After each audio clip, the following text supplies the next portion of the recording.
All right, everyone. Happy Monday-Runday. How's it going? Got a bunch of people here. Spin the camera around. Nice and slow. There we are. What's going on, everyone? Happy Monday-Runday. Glad to be up here. I thought that was a sweat stain on my shirt, but no, that's the microphone. So, yeah, I got a bunch of people in here so far. Whoops. Make sure that's working right. We got Jamie, Gus, Railfan Roger, Matt, Dockman, Randall. What's going on, everyone? Hopefully y'all had a great Monday. Mine was just a Monday. And then, of course, I came up here to start getting ready for the stream. Let me get a better angle on here. Yeah. Whoops. There we go. So, yeah, I tried to get a head start on the stream stuff once I got home from work around 6 o'clock. And we had a mud wasp up in here, and they're awesome. And, yeah, so that was a whole endeavor right there. So basically I was terrified of it. And they come in through the wall or through the attic door. Get them once in a while. I mean, honestly, it's not too bad, but I found out you can use hairspray, and they just kind of crinkle up. And, yeah. Oh, Matt's on vacation. Lucky. Oh, yeah, that's true. I've saw a bunch of car pictures and stuff. So, yeah, he's having fun. But, yeah, I was up here chasing a wasp for a good 20 minutes or so. And, of course, it decided to go to the most vulnerable spot of the entire train room, and that's actually right here. So, my paper items, I've got that Lionel 1980s like the rugged rails sign on like the bottom of it says like rugged train since 1900 or something like that. Then next to it's a Western Maryland pay stub where that little lead figure is, and then next to that is a MAPA Maryland and Pennsylvania souvenir ticket from the speeder ride that I did. I actually filmed a video on that. If you guys haven't checked that out, that was a great time. But yeah, of course it decided to go there. But the good thing is I used hairspray. And the thing like crinkled up, and then the darn thing went behind the Lionel sign, and I heard it moving around. So I was like, well, it's probably dying. And then it popped out the bottom, and I smacked it. Said a couple of famous last words, and Real friend Roger, BRB. He's yelling it too. It's in caps. BRB. Raylan, what's going on? That sounds awesome. Leaving for New York State. Nice. Yeah, New York's a lot of fun. I've got some move the microphone. Got some rail fans from YouTube friends from New York. Got Corey from Ours Trains. He's from, I believe, upstate New York. So hey, yeah, I was gonna say North Country Trains is in New York as well. How's it going? It's the D&H logo for both. Corey's logo is somewhat influenced by D&H, but yeah, what can I say? It'd be pretty cool. I'm planning on going up that way sometime in the fall to check out some stuff that's D&H related. It's completely out of my realm. Beacon about. Oh, wow. Okay. I'm in upstate, not Corey. LOL. I mean, he is upstate, but I'm still 2 hours. Oh, yeah. Okay. That makes sense. I see what you mean. There he is. There's the man himself. You're in Canada. No, I'm in upstate New York. No, I'm in upstate. No, oh, God. Now you guys are great. Yeah, as I say, both your guys' logos are, well, yeah. As I say, Corey's is inspired by D&H. I'm assuming the D&H shield. So,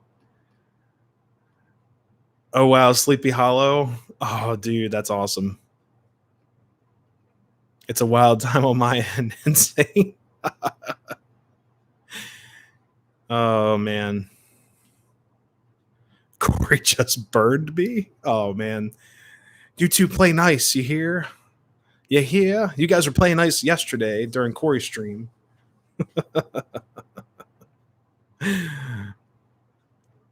Everything outside of yeah. I have family from Rochester, and that's upstate, and they all they do is complain about New York City, about like everything. It's like they get all the money and everyone goes to New York City. They don't come to upstate. I'm like, no, I don't know about that. Upstate New York's pretty big for like tourism, things like that. Looking forward to Greenberg, Edison. Oh man.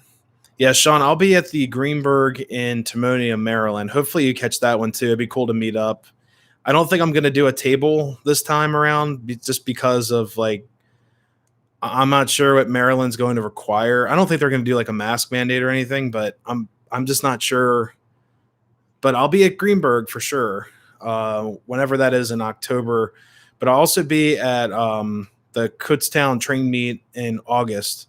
So anyone looking to come out and hang out and look at trains, Kutztown is in Pennsylvania. It's about 2.5 hours from me, and they do a train meet, and it's definitely worth it.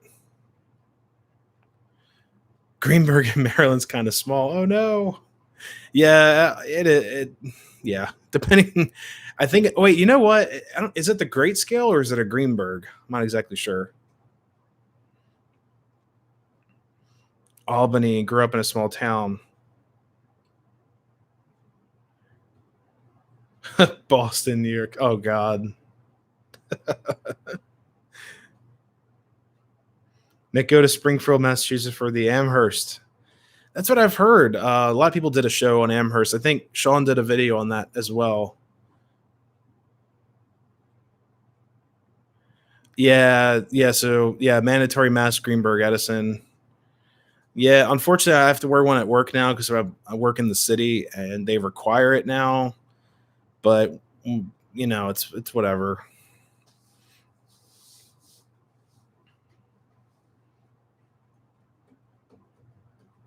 Randall will be home in a couple weeks. Holy crap! Upstate New York is beautiful, and me and I started planning to go. Oh, you're gonna go to Kutztown? Sweet. I think it's like August 28th. If you're going to that, just shoot me a message or something. Anyone looking to go to the Kutztown show, David from DB Tech will most likely be at that meet as well. That's where I met him at the Kutztown train meet. It was a lot of fun. But all you O scalers out there or O gauge guys, there's tons of it. Like literally the 90% of that show was O gauge. And that's where I picked up that not this 2026 I'm running tonight. It's my other one. I'm actually going to swap them out. This 2026 actually took a topple off of the train layout. I'm trying to get rid of this thing right here, whatever that is. Still there. There we go. Yeah. Kentucky or Virginia. When I was in Crescent State Prison. Oh, yeah. That'd be awesome to check out. I had to wear a mask in some areas, lots of.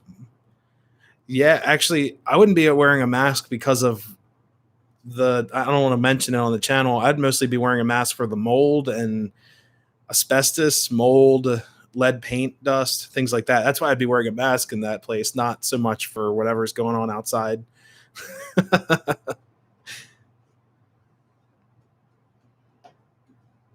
Yeah, I was gonna say Gus is in. Yeah, I was tempted to spam. Oh God.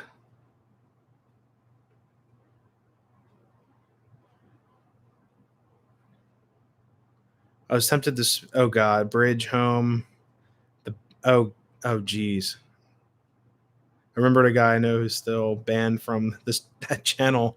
Oh my God.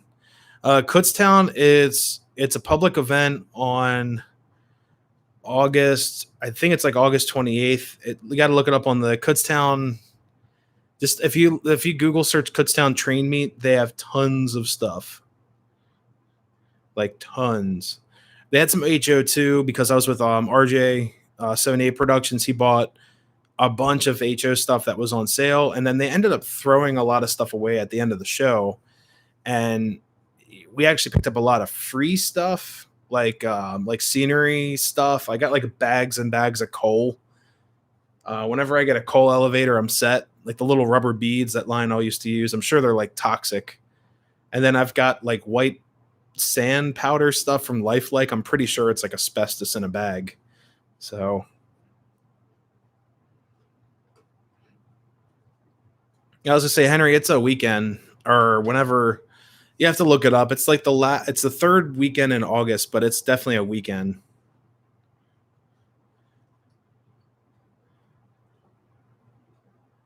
Roblox, I'm not sure what that is. Hey Ray, how's it going? Golden Leaf Railroad. Doing all right. Just hanging in there, staying cool.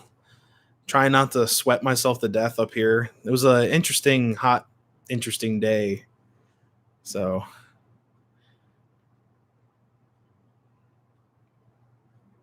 go back for fun to see if there's any stuff left. Yeah, it's all good. Just I was gonna say, just look it up on their website.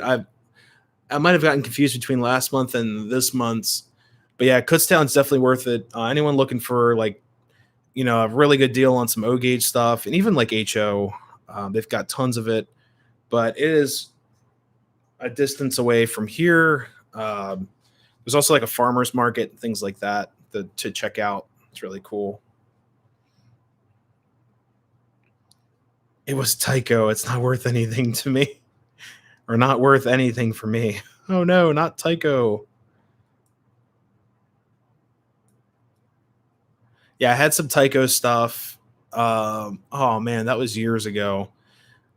It just I've actually repaired some Tycho stuff, and all it does is make that squealing, awful squealing plastic noise, and then it doesn't pick up any cars. I replaced the traction tires on it. I lubed everything. I cleaned everything out, and it just went like that Tycho screech, like just dry plastic, and I couldn't fix it. Large plumes of smoke of the rear side railroad crew before smoke was coming out from a vent pipe. Holy crap.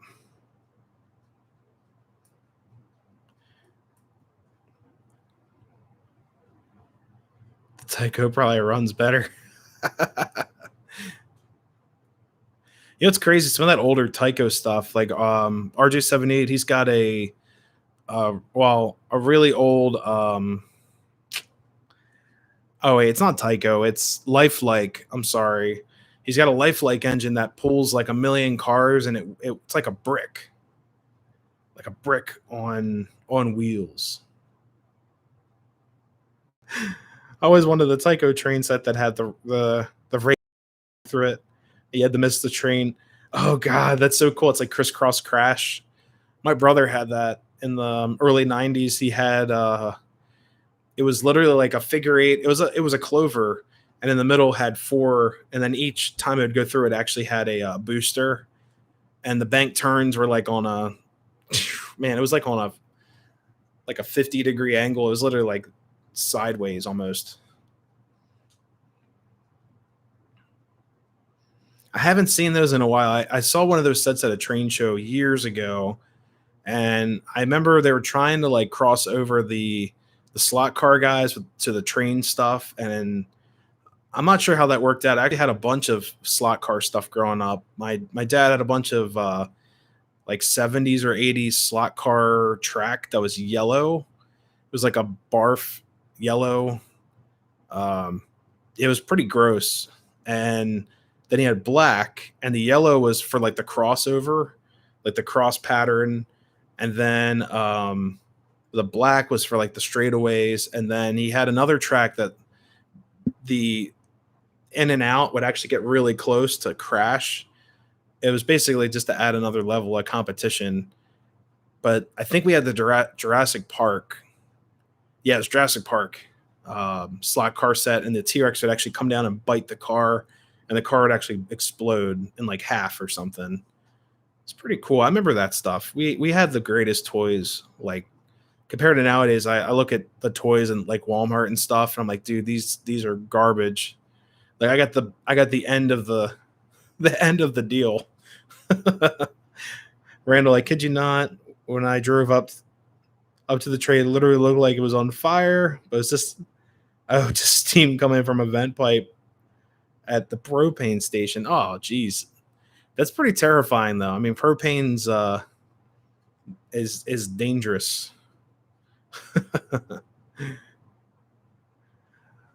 Nick, I know exactly what you're talking about. My brother bought one of those at a yard sale.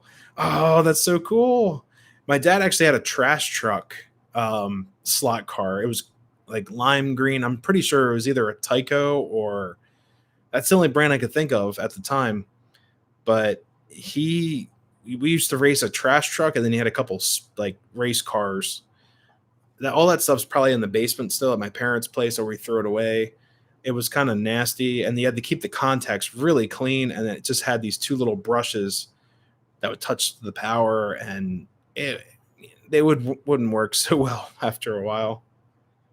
But we actually had some nicer slot cars. The pickups were metal, like I think they were brass tabs, just like Lionel post-war stuff, or actually, sorry, like pre-war stuff, just the brass tabs sticking down, and those worked really nice. But the ones that had just the wire, like it was like a wick, like wire wick that would just touch the contacts. Those were garbage.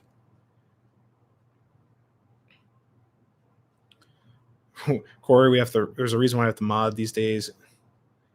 Oh, scratch building all these. Oh my god, the rocket launchers and wars like no other.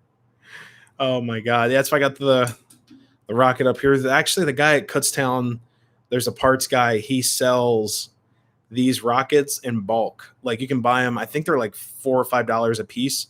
And I thought about covering the entire mic stand with them. I'm not exactly sure if I'm going to do that, but I've got one. I think I deserve more rockets pointed at me just because it's Nick's Crossing and I deserve it. AFX slot car set. Some pretty cool cars. Yeah, they had all kinds of weird stuff back then. They had like pickup trucks and like sport cars, and like my dad had the trash truck I told you guys about. I think I saw a milk truck and a tractor trailer, like all kinds of really cool stuff. Semi truck and police car. Yeah, there we go. Like, look all these different things. We get off topic quick at Nick's Crossing. Hey, we're just all hanging out. It's all good. No worries. A bit cluttered. I'll drink to that.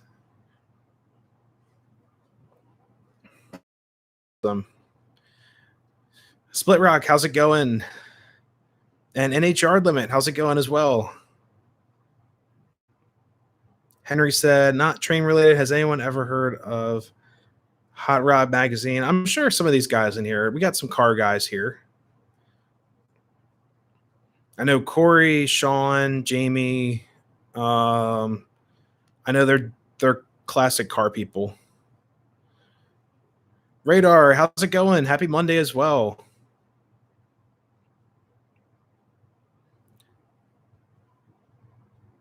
Sweet. Got a bunch of people in here. Yeah, it's just been an interesting Monday.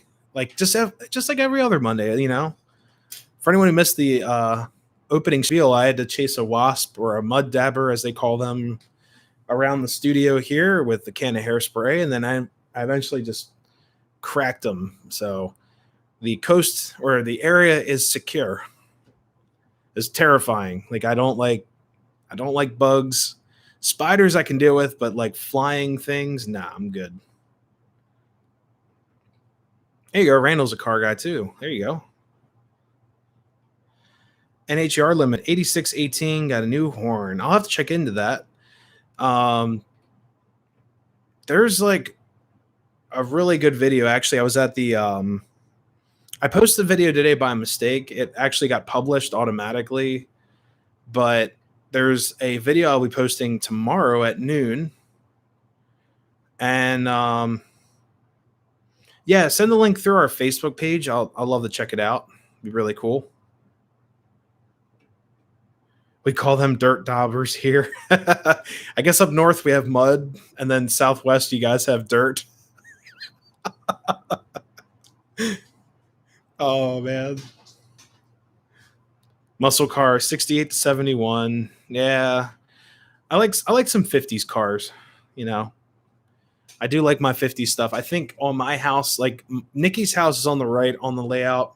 My house is on the left, and I've got I think I gave myself a Corvette, like a really early Corvette. I'm not sure what the year is, but if I flip the car over, it's like 60s Corvette. It's awesome. All the doors open, the hood opens up. Then Nikki's got a pink Cadillac on her side. So I think it worked out pretty well. Hey, Lewis, how's it going, bud?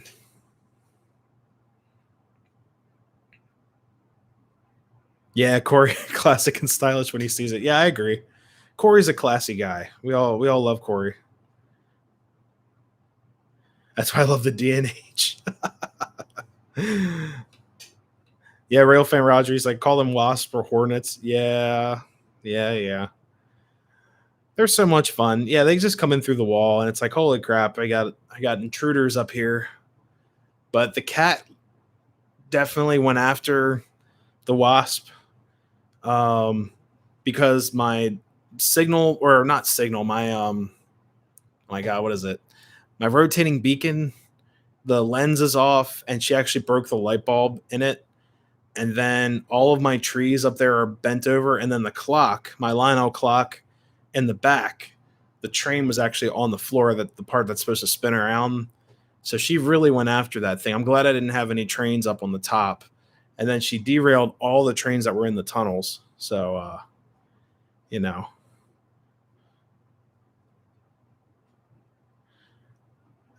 I've got to go back a little bit. C8 Corvettes on Saturday. Yeah, that's awesome. Those things look like spaceships. Pretty sweet. 50s and 60s were the best. Yeah, especially with like trains and stuff. I miss the golden era of trains. Like actually, I would say the golden era of locomotives. I would put myself at like 19. Well, let's just say this, like the 30s. So you catch the streamlined stuff right before World War II. Then you skip World War II because they stripped all the streamlined stuff away. Then put me right back at like 1947, and then into the early 50s when they started coming out with early EMD stuff. And then after that, just send me back to the 30s again because I don't want to see the modern stuff. I'm just so old school when it comes to trains. That's all.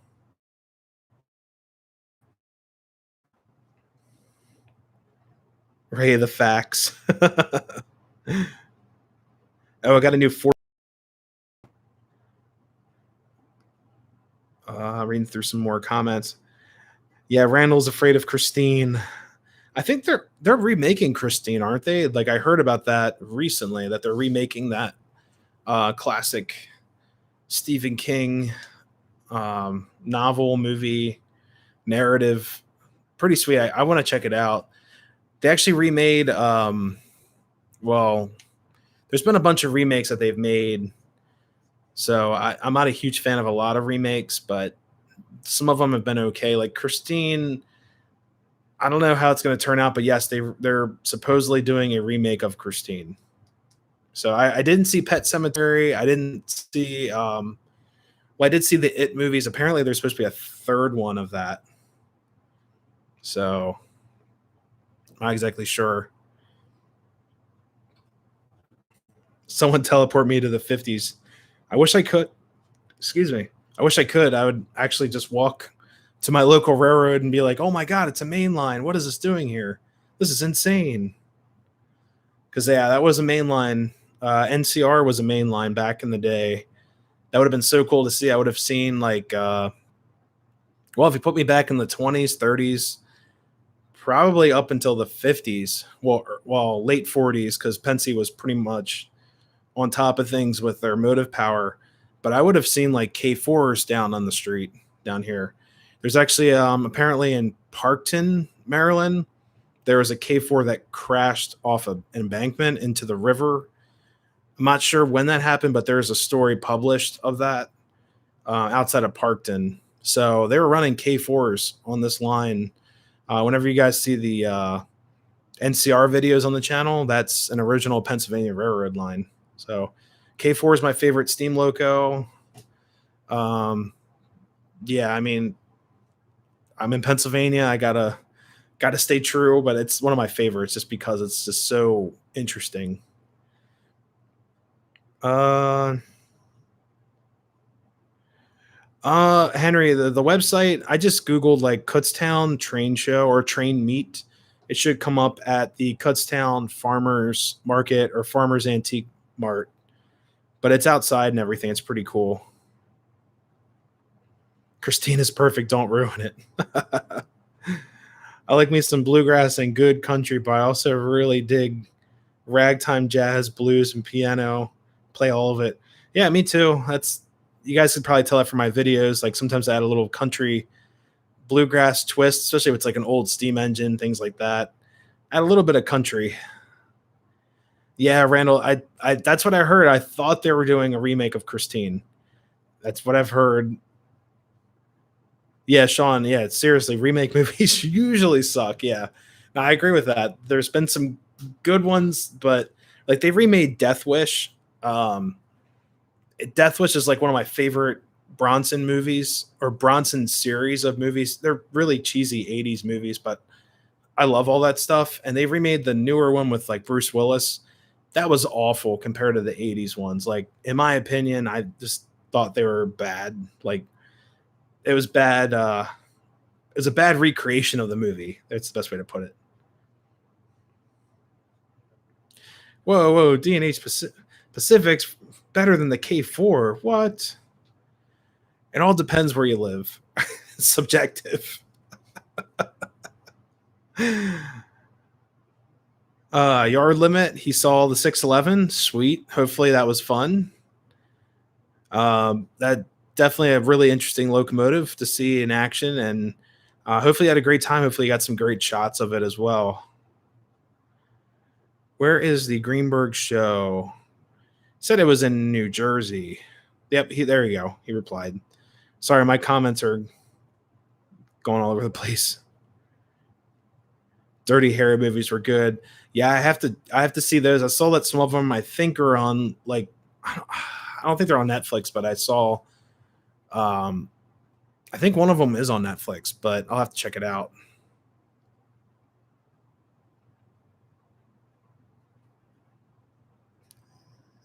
You can still live in PA. I think D&H Pacifics and Northerns are awesome. Yeah, the Bel Pair firebox. It's I don't know. It just looks. That's all. Not anywhere else. Only PA, New York. I'm not a Central fan. I'll agree. Even though I'm running a Central tender and a set of cars today, I'm not really a New York Central fan. Sorry. Yep. Yeah, Henry. It's a Flash Train meet. Yep, that's it. They're doing a couple of them. I think there's another one in October. Yeah, I think it's October, but there's like a whole list of them. Definitely check it out. You get some really good trains for cheap.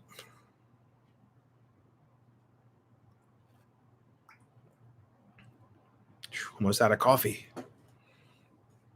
It's not even 9 o'clock yet. After all, D&H might take the cake from Unique. Yeah, I'll have to research on the D&H. I'm not too familiar with them, but I know they're a class one. I know they're important to you guys. I'll definitely take a look into them. But it's all like geographical and things like that. It's all about, you know, where you grow up. Like if you're in New York and you've been in New York your whole life, you might think Central's the best. And if you lived in Maryland, Pennsylvania, you might think PA, Pennsylvania Railroad's the best, or CNO, or Baltimore and Ohio. It's all subjective. Like if I lived Southwest, I think Santa Fe is like that would be like my favorite railroad. But oh, look at all this cool stuff they invented: streamlining, roller bearings, anthracite coal. They invented anthracite coal. That's pretty impressive.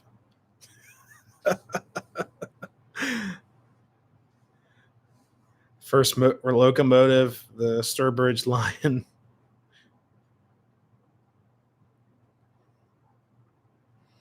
The L&W, Reading, New York VT. I was just joking with you. It's like, no, they invented coal.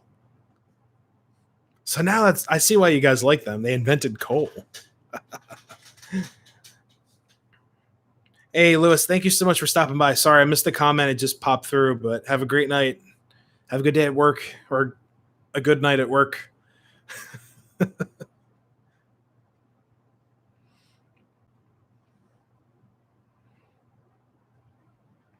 Yeah, Ray's right. Yeah, darn straight. He's like, all trains are the best. That's true. Not a huge fan. Okay, I'm a little biased. I sounds really bad. I've got some viewers that are in different countries and things like that, but I mostly enjoy American locomotives. Not like Alco. I'm talking about just American trains. Like European trains, I don't really get. Little, some of them are kind of goofy, but I love my American style locomotives. Like, like the steam engine, steam era is amazing. The diesel era is awesome. So,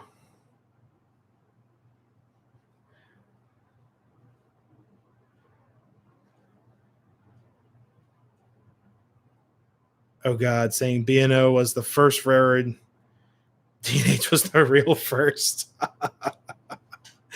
I'm actually going to the B&O this weekend for Diesel Day. So if anyone's interested in that event, um, yeah, Docman, yeah, EMD is like my favorite. I've got some weird stuff. I want to get some like interesting diesel locomotives on the layout. I've got a Baldwin switcher that is like so much fun to run, but it's Baldwin. I mean, I can't really, I know they weren't good at making diesels according to like what I've heard. Same with like Fairbanks and oh God, like Alco diesels were interesting. Like I thought they were better than Baldwin. So okay, American trains. There we go. There we go. Schenectady proud, baby. Oh man. Yeah, Frisco. I like that logo Frisco has. Like ship it on the Frisco. I think that's just such a cool. I like the logo a lot. I wouldn't mind getting some Frisco stuff. I'm just way north. I'm not really exposed to Frisco. Maybe at like a train show, or if you get like a Lionel set, like a ready to run set with a bunch of cars. Like I had the 60s. It doesn't have the it's got a tab, like a switch for forward, neutral, and reverse. But that's a Sioux line. I thought that logo was cool. I like how it's like a money sign for the SOO line. So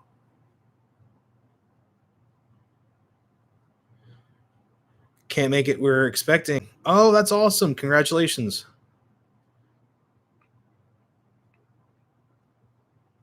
Sherman Plaque. I'm actually looking to get in some like interesting locomotives on the layout. I wouldn't mind getting a Doodlebug. I'm in the search for either a MAPA Doodlebug, because that's what they used to run for passenger service, a Pennsylvania or Baltimore and Ohio Doodlebug. Also Santa Fe. There are some Santa Fe Doodlebugs out there as well, but I just would really like to have one, but I would like it to have smoke and proto sounds. So I'm sticking to MTH for this one, but it's been a challenge. I'm looking for a Doodlebug. Eventually, I want to get a Shark Nose locomotive. I believe those are who made Shark Nose? Is that Baldwin or Alco?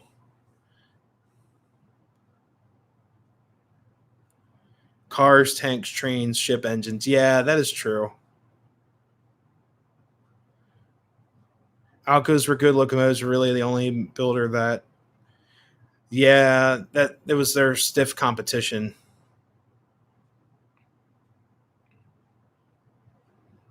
Smoke and Alco, love them.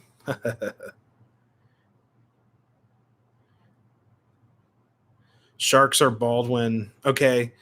Yeah, because I definitely I would like a shark nose, like a Pensy shark nose. That'd be so cool. And like Brunswick green. Man, that'd be so cool. But I don't know if it well, I've got 042 turns. I'd have to find like a maybe like a Rail King shark nose if they make them. With like Proto Sound 1 or 2. That'd be so much fun having those up here. I've also I'm on the lookout for F units, Pensy F units, because I don't have any. I have um I've got oh god, what are they? I've got two Southern. I've got an AA set of Southern. I also have an AA set of New York Central, and I've got an AA set of Santa Fe's, and I also have the Santa Fe FT on the top loop today. But I am looking for a set of Pensy F units that I think would complete my fleet of Pensy stuff for now. I'm always looking, but there's like a couple steam engines I'm looking for. I'd like to get a mountain engine, Pensy Mountain, a Decapod, and at one point in time I'd like to get a duplex. Now the duplex is probably gonna be the most expensive out of everything. Only Baldwin can build something that strange. Alco gang. As a retired DNH old timer, I know like this to say Alcos are real good locos, but the EMDs were Cadillacs. Oh, you guys are great. C628s, I think, still hold the record for biggest diesel cab. Oh my god. I approve this message. You guys are great. Yeah, there's a bunch of stuff I'm like on the lookout for. I mean, I've got some projects around the house and things like that, and I've got some videos I like to shoot. But for like the collection, if I ever ran into something like that, those are things that I would pick up if the price is right. I'm not looking to spend a fortune, and yeah, I'm not interested in any of the newer Lionel stuff at the moment. I think it's too expensive for what you get. I mean, you could buy a car for some of the price of these engines Lionel's making these days. The DNH Comedy Club. So when do you guys perform? Like every Monday night? Oh man, you guys are great. But yeah, I'll eventually get some DNH stuff. I'm sure. Even though I just the car that I ended up giving to Corey for like a graduation gift. And that's probably the only DNH car in all of the county I live in. Other than some HO stuff, there's the hobby shop down the street from me. He's got some really cool DNH stuff. He's got they look like shark noses, but it's like that traditional like DNH.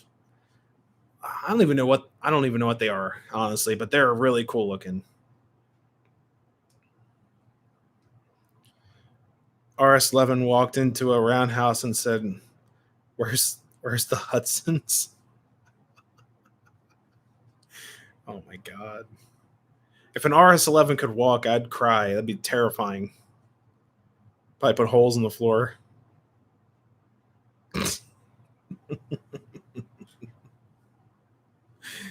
Oh man. So this weekend, for anyone interested, like I said, I'm coming out. The B&O Railroad is hosting their Diesel Day. We'll be there all day. My dreams are crushed. God. So Diesel Day at the B&O. It's gonna be a lot of fun. I'm gonna be there from the start, and as long as we can bear the heat, and then it's supposed to get thunderstorms in the afternoon. But the B&O is going to run all of their motive power. All they have is EMD stuff, so they're going to run. Actually, I lied. There's they what the heck is it? They've got a Plymouth as well, little Plymouth switcher, and they have a GP7, a GP9, a GP40, a GP38, an F. I think it's an F3 Western Maryland that runs. They also have an F7 that's a control unit. F7A unit that works as a control unit that they made as a heritage unit for the Mark system. There's also a couple other things they'll throw in there, like an RDC Bud car that will be in there too. So you guys will see that video out probably maybe even like Monday or Tuesday. And I'm also going on the train ride at the Northern Central Railroad on Sunday. I might film it, I might not. I've done a lot of videos there, but it's such a great time. So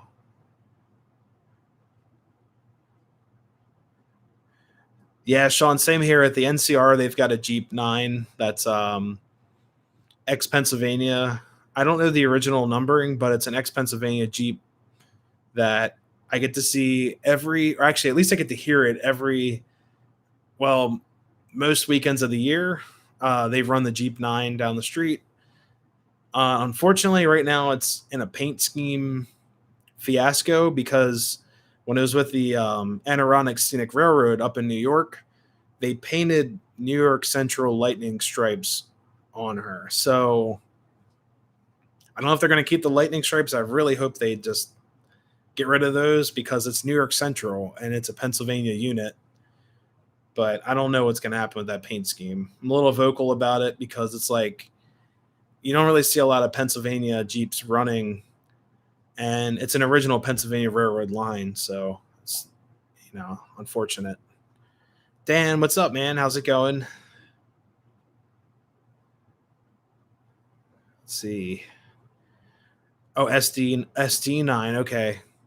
I thought I had. I don't think I have any of those on the shelf. I've got SD40s and yeah, I think it's an SD40 set up there. It's pretty cool. We did not do anything. That wasn't justified. Don't attack us. We're already going through a lot of trauma right now. Oh no. Hope you guys are all right.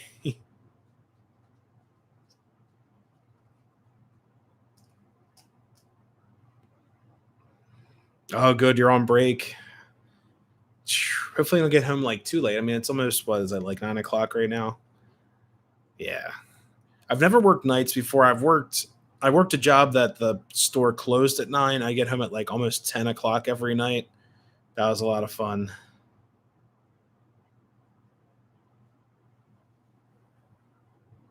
So did they tear down the Adirondack Scenic Railroad? Is that still around, or is it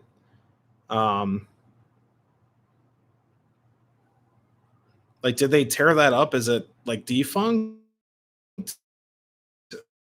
around? Just removed it. Randall, yeah, the whole Penn Central thing was kind of rough. Yeah, I can't imagine. Like I said, I missed the golden years of railroading, so I understand. I mean, I'm sure for that time period, it was an interesting time, and history's kind of repeating itself. Like I was actually talking to a friend of mine about it, and also my dad about it. Like history is repeating itself. So now we have a bunch of small railroads again that run excursions and things like that are on old railroads.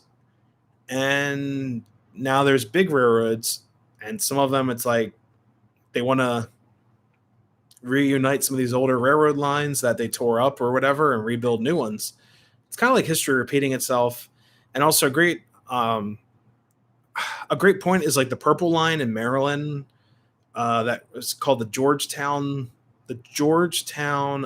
branch line. That was an old railroad, and it was a B&O branch line that took you from basically DC area. It went through that whole area of Maryland.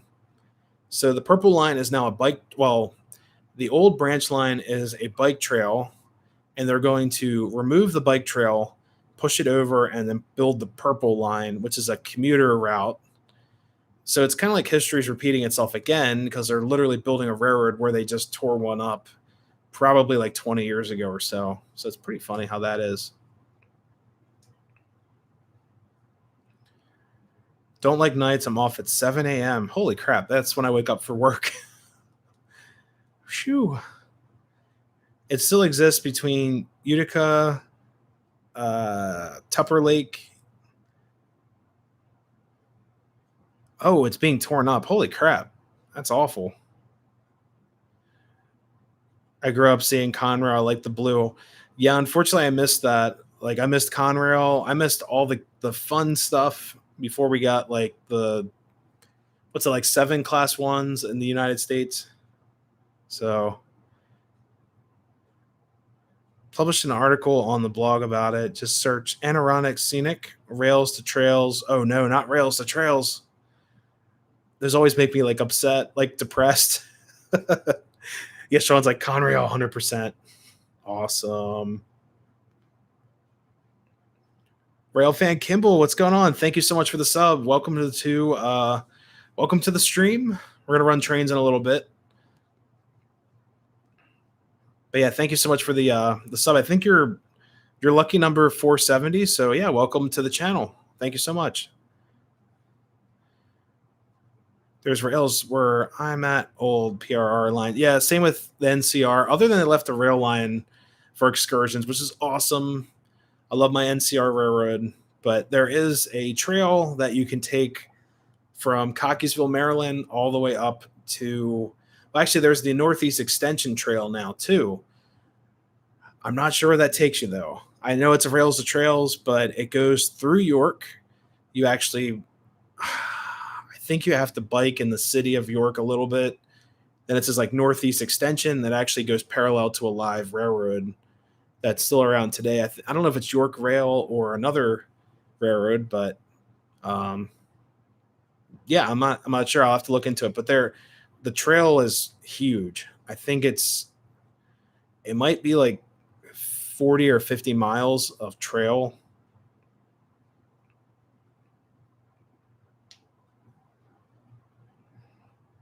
Makes you wonder if UP will rebuild Tennessee Pass one day.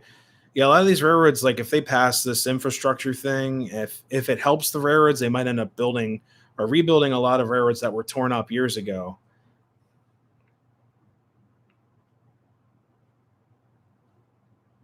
I actually feel more sentimental towards Conrail than New York Central. Oh, geez.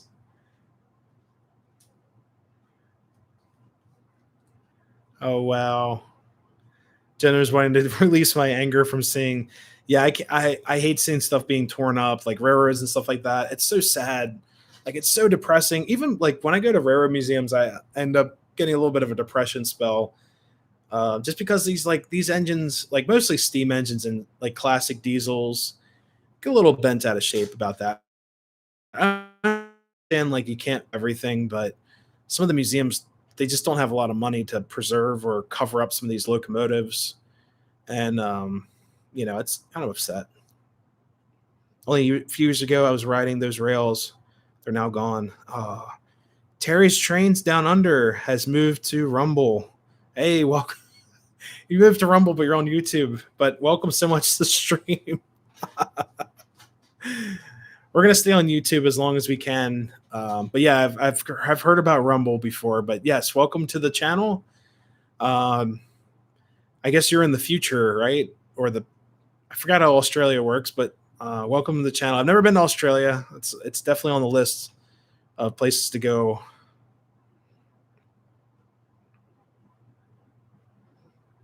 The railroads they'll realize that they screwed up. They'll put them back again. Depends. It depends how much money you give them. That's how it usually works. Rail fan Kimball, they were making a coal loadout. McDowell County, West Virginia. Cool. Junkin Jones, I would say, would be at the bottom of. Oh God. Yeah, West Virginia. The only railroad I've ever seen out of there, other than like some CSX trains going through Harper's Ferry, they got the Winchester and Western out there. I believe that's what it is, Winchester and Western. That's a cool looking railroad. It's a short line. I think they do a lot of coal, and I've seen them move like grain cars. But that was years ago. We were just I was working in West Virginia for a job, and they I heard like a horn, It was so funny. I was like going across a bridge, going across to I-70. Actually, what was it? It might have been I-80, and I heard a horn. I was like, "Oh, what's that?" And I look over to the right, and I was like, "Oh my god, what's that? Winchester and Western. Man, that looks awesome." Pocahontas Division. Wow. I'm fighting to save, not trying to. Wow. Sorry, read some of these comments. Winchester and Western also has a division in my town. What? That's so cool. Like it reminds me of like there's another short line, um East Pennsylvania, ESPN. They've got a branch down in York. It's just a little stretch of track that goes between, I think it's York Rail and Norfolk Southern, somewhere in there. And then there's another division up in like near Quakertown area, but it's called the ESPN, Eastern. I think it's called the Eastern Pennsylvania Railroad. Pretty cool. Winchester and Western is now owned by Omnitrax. Oh, I've heard a couple things about them. Pocahontas division is in Norton, Virginia. Isn't that, wasn't there like a famous passenger train called the Pocahontas? I think that was from the NNW. Is that correct? Or Norfolk Western? Like, I thought that was a route that the J class used to run. Don't live too far from a CSX line, just about 45 minutes to an hour. Wow. Yeah, I'm surrounded by trains. I've got oh, everyone's coming in with yes. The NNW Politan Arrows. Yeah, oh wow. That's such a cool name for a train. Like Native American names are pretty cool for trains. I don't know. Like actually there's another one. It's not Native American, but it's like the Black Diamond from Lehigh Valley. Like that streamline locomotive looks so cool. I've always wanted one of those. I think it's a Hudson. Is it a Hudson? I think it's a 462 wheel arrangement, I think. But yeah, I've got railroads surrounding me, like literally from left to right. I've said this on the channel before a couple times, but just to give you guys how many railroads that are actually around, I've got the Old Western Maryland. This is from left to right. Old Western Maryland, near Northern Central on this side, the Baltimore and Ohio, and then Pennsylvania Railroad, the Northeast Corridor main line. So that's literally just in line. And then if you go further towards like the Hanover area, you then get into CSX, which I'm sure was old. That line might actually be Old Western Maryland, but we have Maryland Midland out there, and I'm not sure if B&O was out there. I think it was all Western Maryland. Pretty crazy. I'm surrounded by old railroads.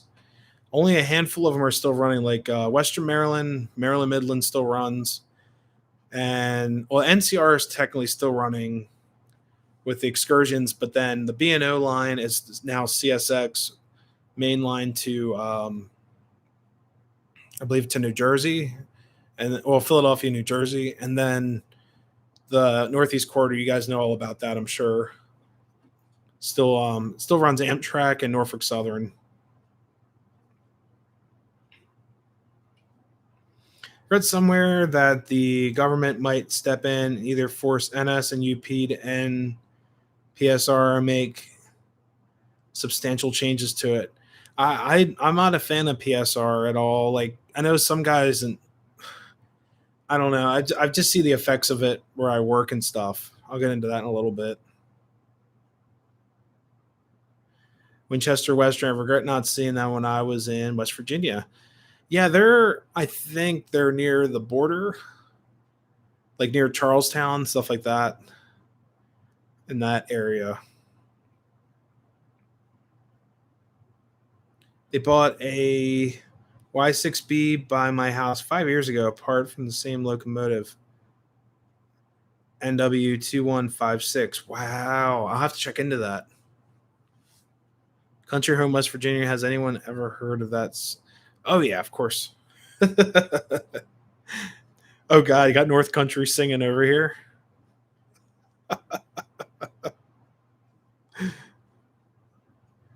Jamie's back. Awesome, awesome. Seriously, getting the video of that song. Oh wow.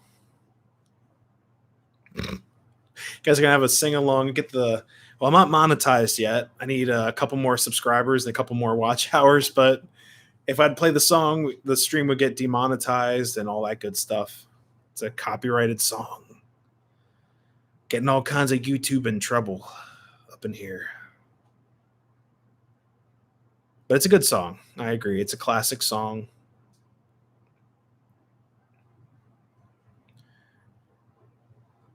Becomes the worst. Becomes the worst song ever. Oh no. Killing us over on BNSF because we're interchange with NS. Yeah, okay, so like my experience with PSR, yeah, PSR. I've seen the effects of it with CSX. Like today, here's a great example.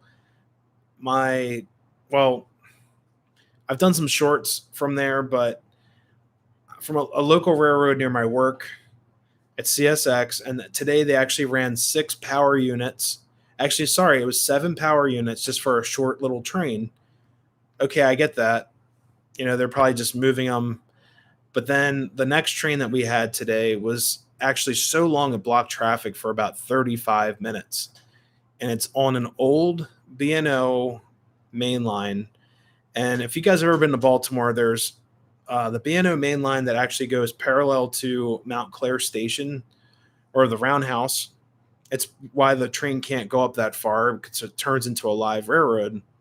Now that main line right there, it goes out for a little bit and then it diverges into like 3 or 4 tracks where the MARC train picks up and stuff like that. So that whole line's always blocked up, but it literally blocks off level crossings. It's Baltimore City. There's like, you can only imagine the worst, like police cars everywhere, ambulances, people trying to get to work. I've been late to work because of train, like 30 minutes, 40 minutes late for work. But I'm sure there's other effects too, like having like volatiles in the city, just a lot of congestion, confusion, all that. So I can't imagine what it's like working with PSR, but it's not. I'm sure it's not fun. Apparently, I'm a good musician because YouTube will pick up copyright songs I record and say I can't, even though I'm. Oh, what? That's crazy. I've played some of my own music on the channel. It's not picked up anywhere, but the tracks are on Google, like Google Drive and stuff. That was like a fear between me and my musician friends when we started recording and putting stuff on the cloud to save it. But apparently, from what I've heard, if you put a song on your video and it's in Google's cloud, it will actually also write it for copyright or at least pick up something. Not sure.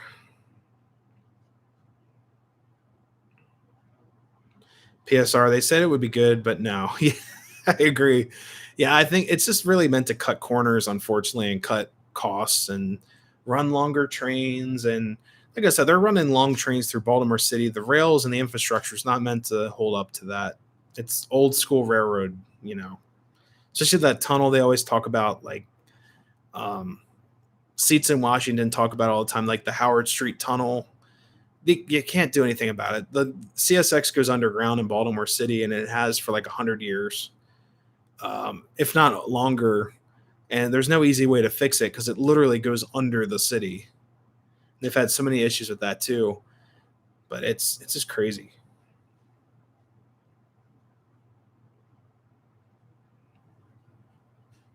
YouTube says it's copyright. I think, like Henry, I think they're trying to protect artists from like people stealing their music and stuff like that. But I use the YouTube Studio Music, so it's all free. I don't have to. There's some songs you have to give credit, but I haven't used any of those just in case it picks it up. But it's all good. Well, we'll get stack trains, and then crews will have. Oh, geez.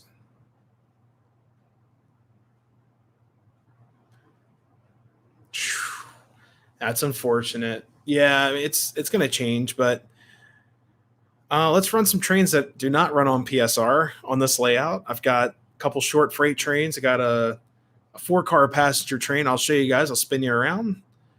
Show you what we got. I actually have 2 passenger trains tonight. Eventually, we'll drag out the Baldwin. Why not? We'll drag around the New York Central cars with the Baldwin. I'll spin you guys around nice and slow so you guys don't get all dizzy on me.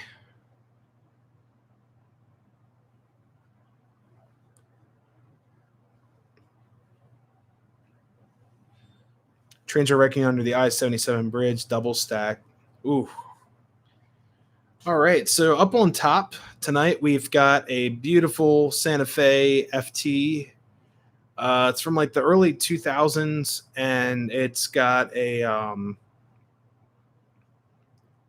wait, if you had, oh, what, you got trains? Yes, we're gonna run some trains. I promised you guys. It's the stream title too. Promise we'll run some trains. But up top, we got a Santa Fe FT with rail sounds. Sounds great. I love this engine. I did a review on it. If you guys like to check it out, look at the if you look at the review or reviews playlist, it will be in there. Great running engine. Let's go. Let's see. We'll go this way. Oh, you guys can't even see it. Here, I got to put it back. I'll pull them in right here.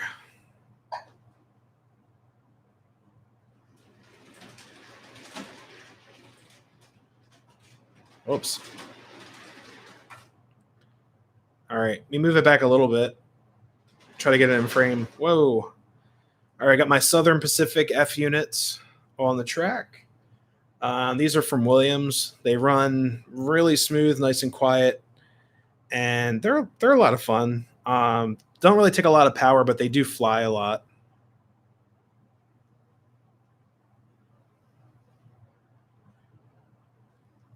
Don't know what I just seen on my TV. They had a monster truck and called Crazy Train.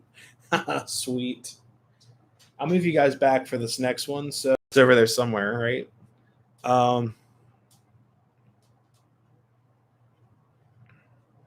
FT had a different gear ratio than the F3, F7, F9.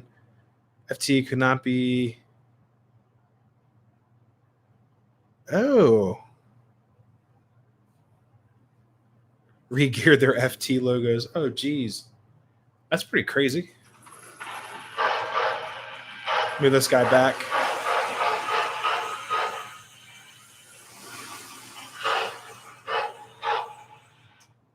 And then we have a, whoops. This is a Lionel 2026. Earlier variation, I'm sorry. And with a rail sounds tender. So check this out.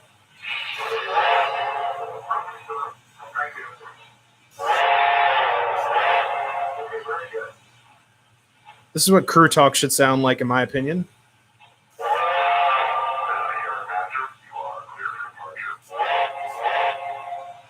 All right, guys, let's get these locos running.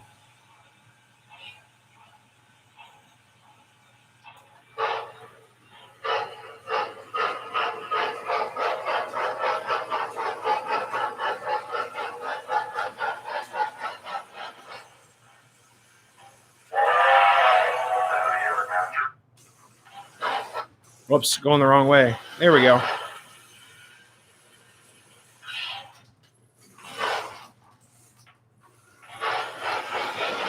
There we go. Got caught up on the switch.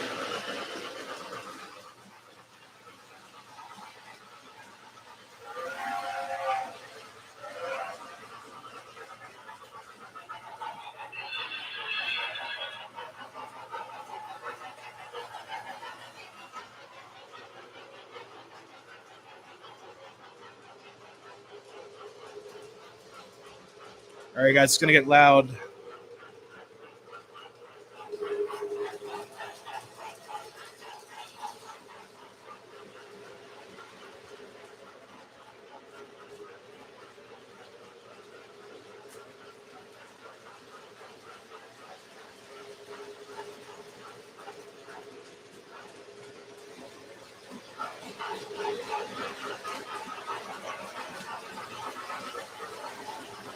Need a little bit more juice.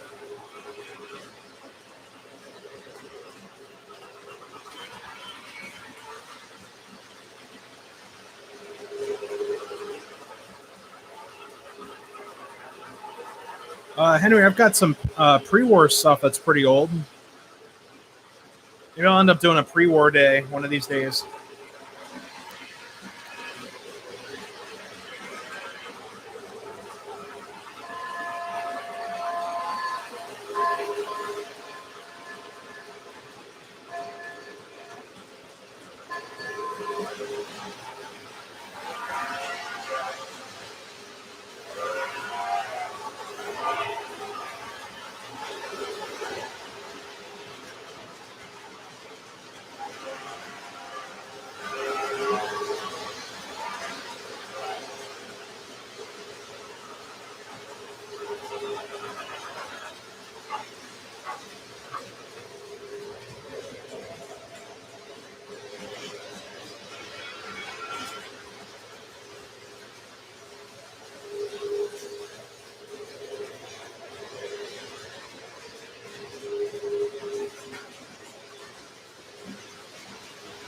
Here, guys, 1 second. I'm going to put the Baldwin on. Hey, Dan, thank you so much for stopping by. Have a great night at work. Stay safe, bud.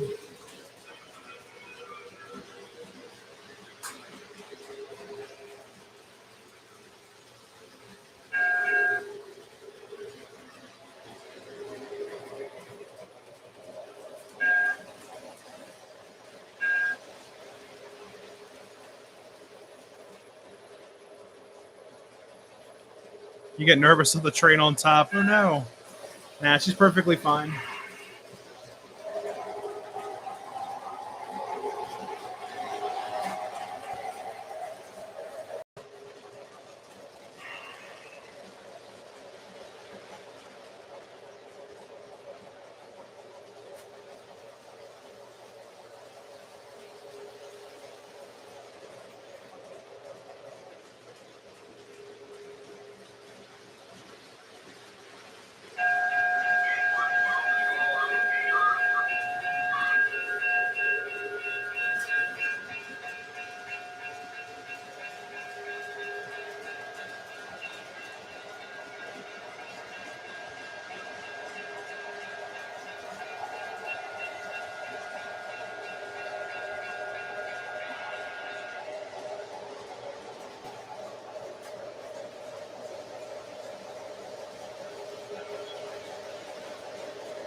Hey, Brian Rock, how's it going?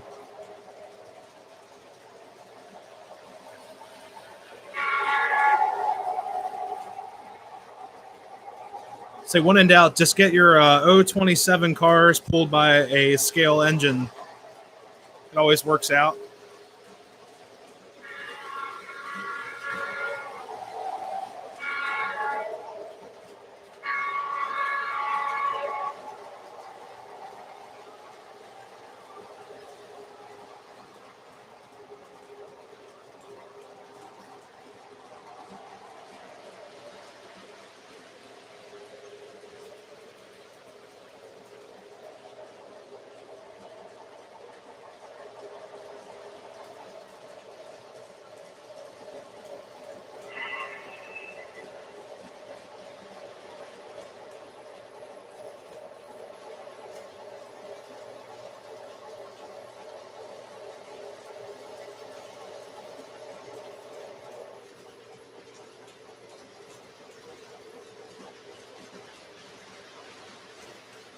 Here, I'll switch out the Southerns in a second when it comes back around. Change up some of these locomotives for us.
All right.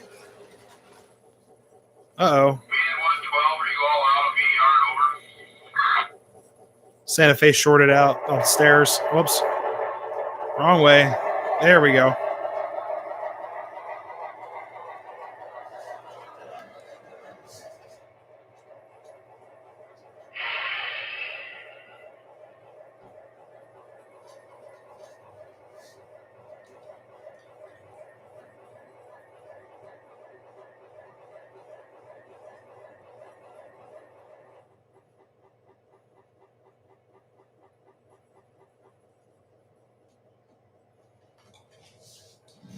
I had to add some smoke to the Baldwin. Professional greetings to get over the radio.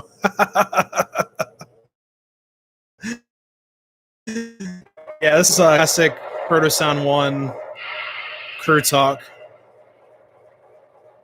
I actually said a comment on Ray, I don't believe I have a 681. I'll have to check into it.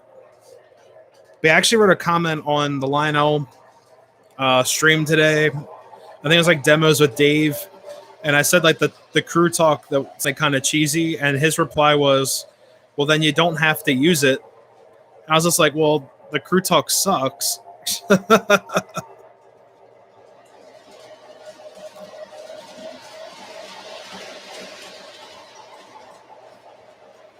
Cotton candy smoke. Smells delicious.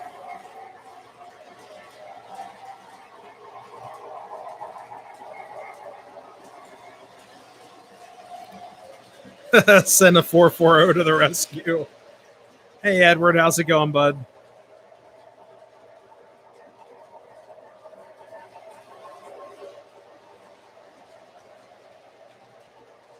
Yeah, I want something to smoke up here. Let's see. I'll switch the FT out. It's something that smokes.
So far, so good. Waiting to start a new job. Awesome. It's exciting. All right, guys, for the upper loop, I ended up switching out something kind of comedic, but why not?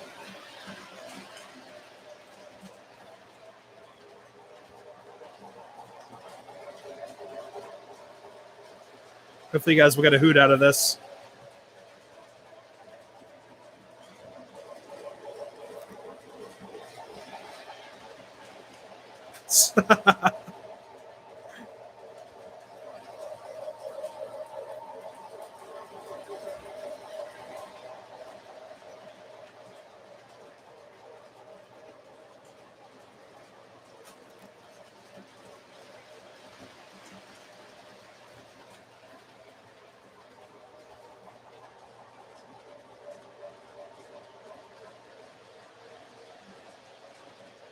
Oh, Brian, are you all right, man?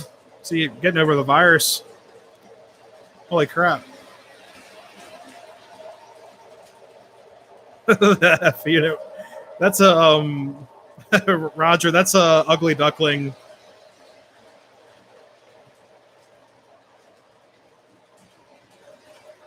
Yeah, the little engine that couldn't. But yeah, Roger. That's it's called a BL2, ugly duckling from Baldwin.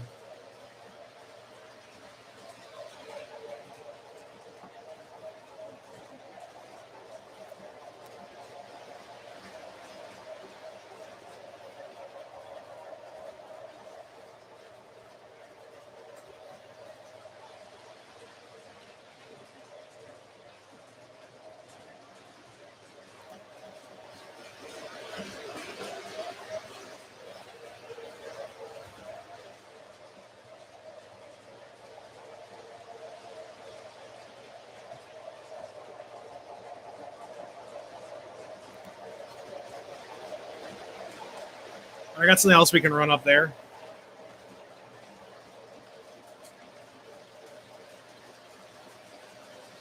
There we go. It's the strongest puller I have. Yeah, there we go.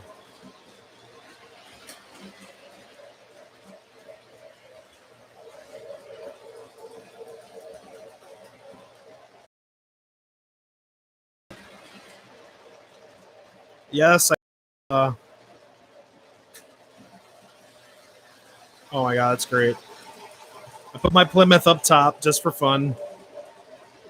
It's just doing really well.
All right, guys. When in doubt, run some pre-war.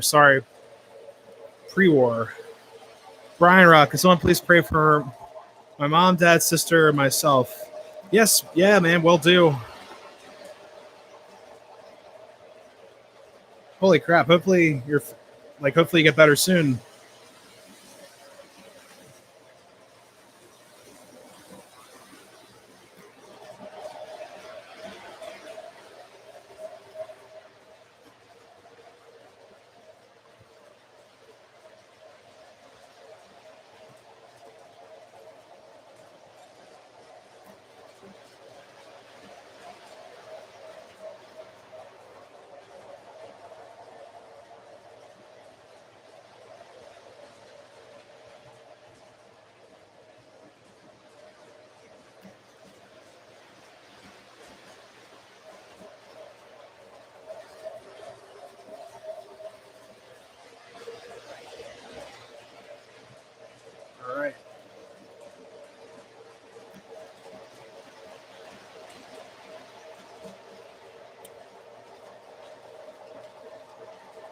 The BL2 was EMD's attempt to build a road switcher using car body chassis before realizing that they needed to go with a switcher style. Yeah. Yeah, Brian Rock, you'll be in my prayers, buddy. You can get through this. It's you know, we all got you, man.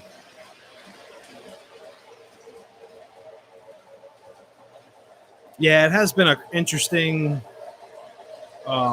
very interesting year.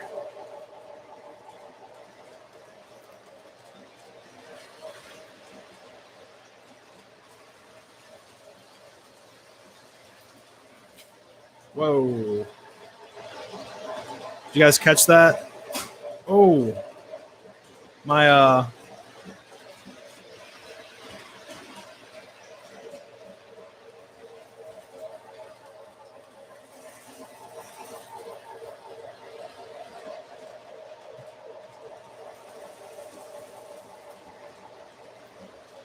my 2026 just decided to go rogue on me.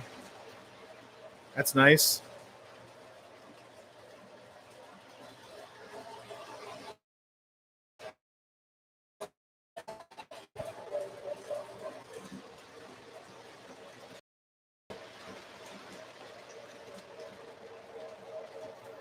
Oh.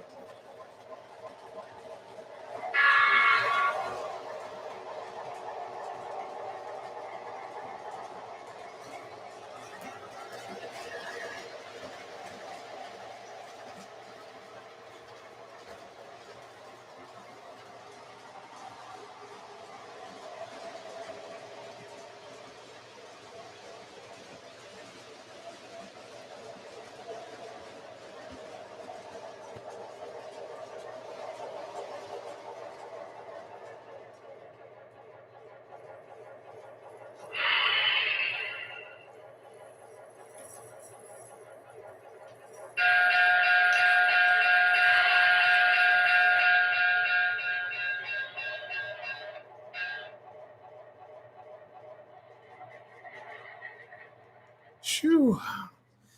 Yeah, it has been a strange year, guys. I'm glad to see things kind of returning back to somewhat normal, other than like mask mandates and stuff coming back, and in certain parts, all that fun stuff.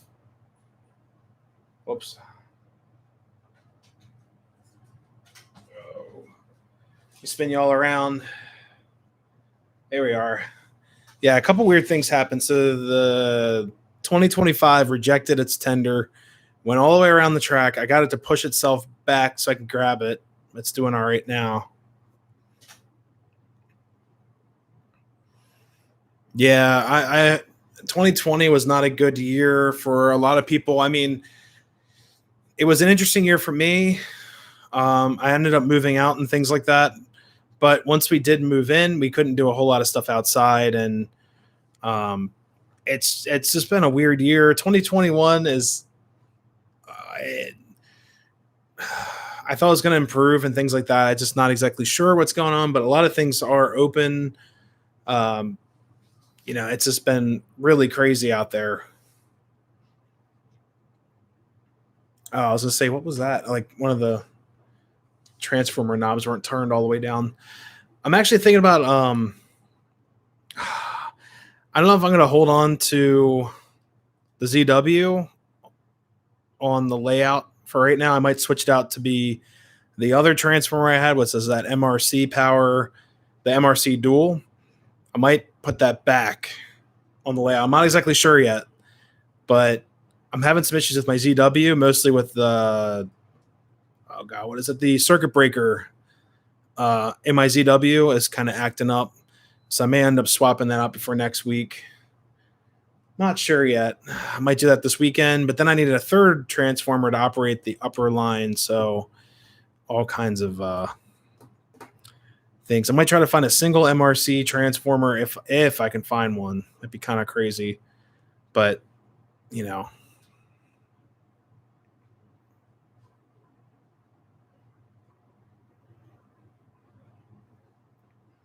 been curious how they did maintenances on the BL2s. I'm not exactly sure. I've seen only one BL2 in my entire life, and it was actually at the B&O Railroad Museum. It's a Western Maryland BL2. They also have a calf unit, which I've never seen either on any other railroad, but it's literally, for anyone who doesn't know what a calf unit, if you take a switcher like an SW switcher and you chop the hood, chop the cab off, it's literally that. That's it. They look really cool, but Western Maryland apparently had a couple of those, and then they also had a BL2.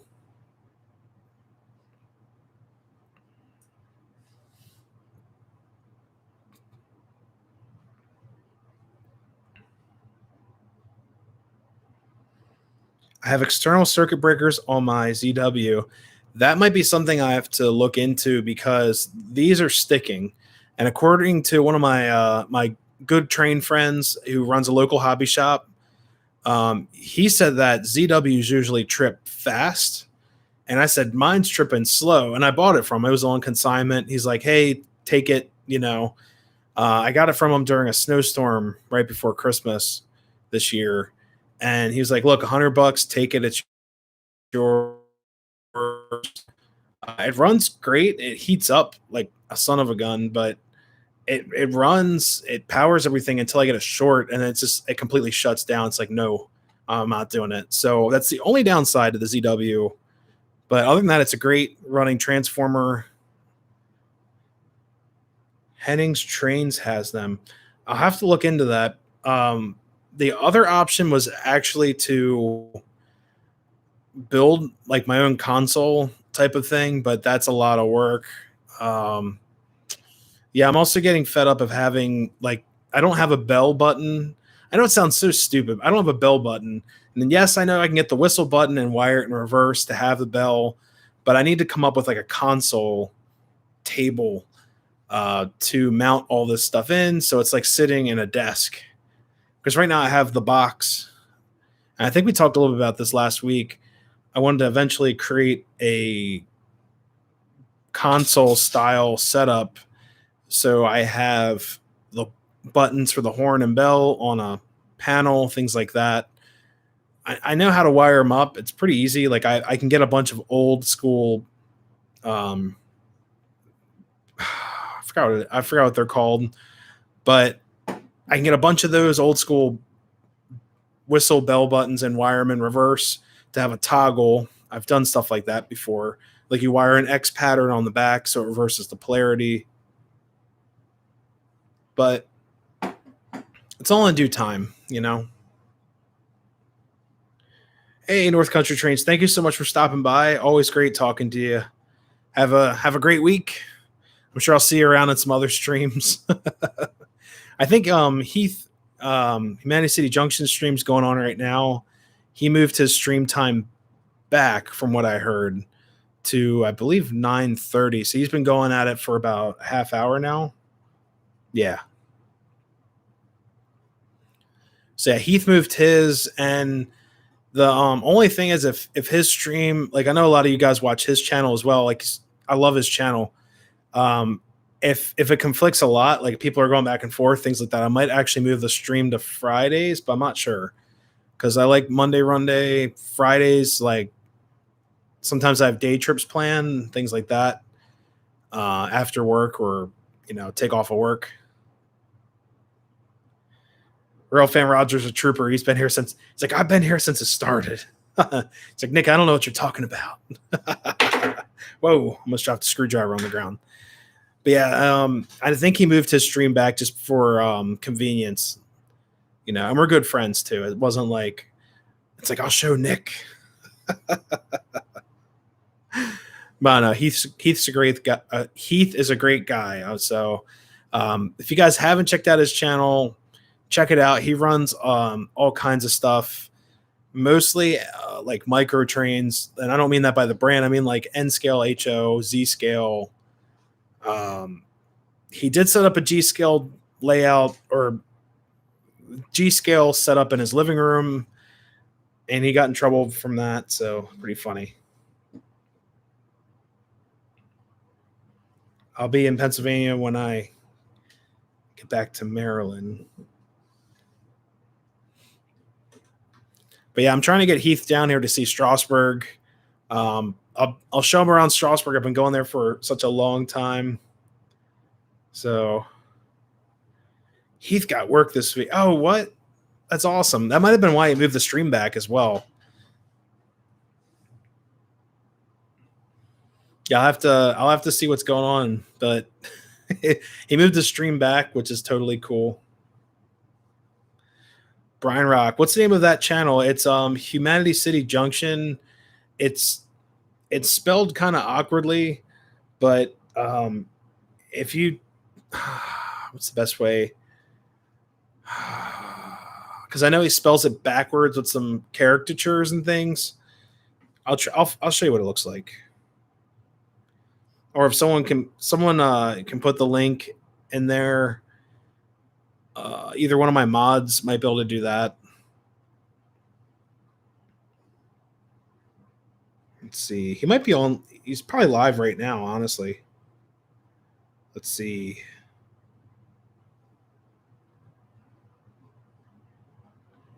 Trying to go through some stuff.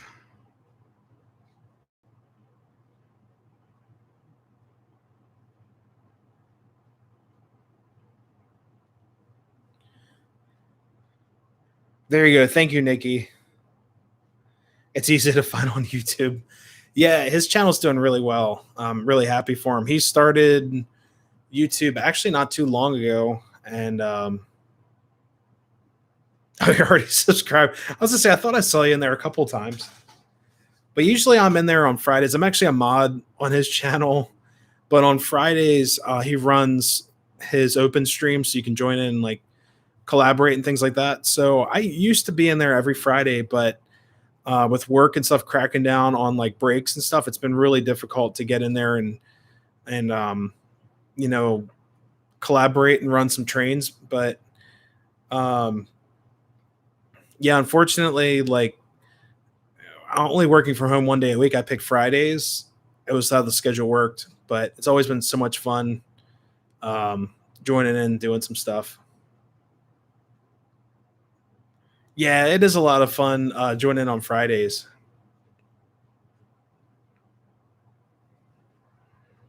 He's going to go back to his normal schedule. Oh, sweet.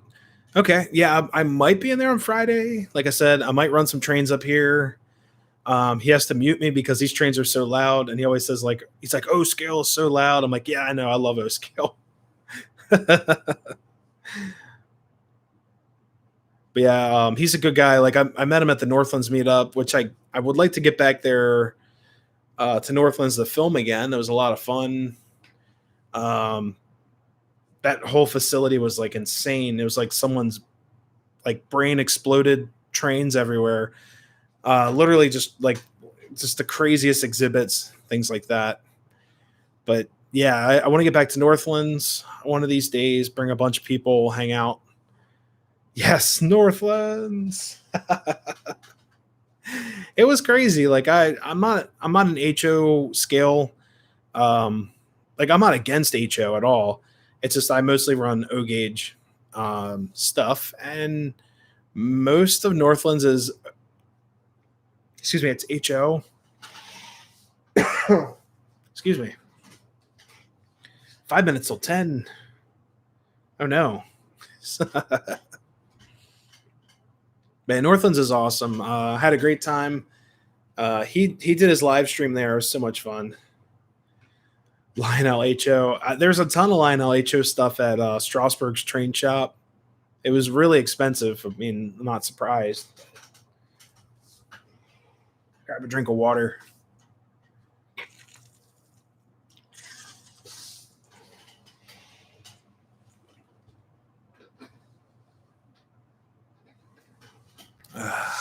There we go.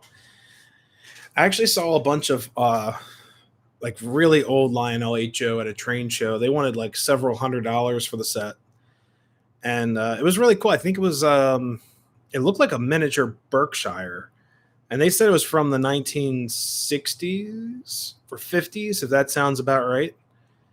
But I think, from what I heard, a lot of hey Tom, how's it going, buddy? We finally made it. Yeah, didn't miss anything. We're all just hanging out. No worries. Um, from what I heard, a lot of the Lionel HO stuff was brought back from guys from the war, from World War II. They brought back the idea of HO trains from being over in Europe.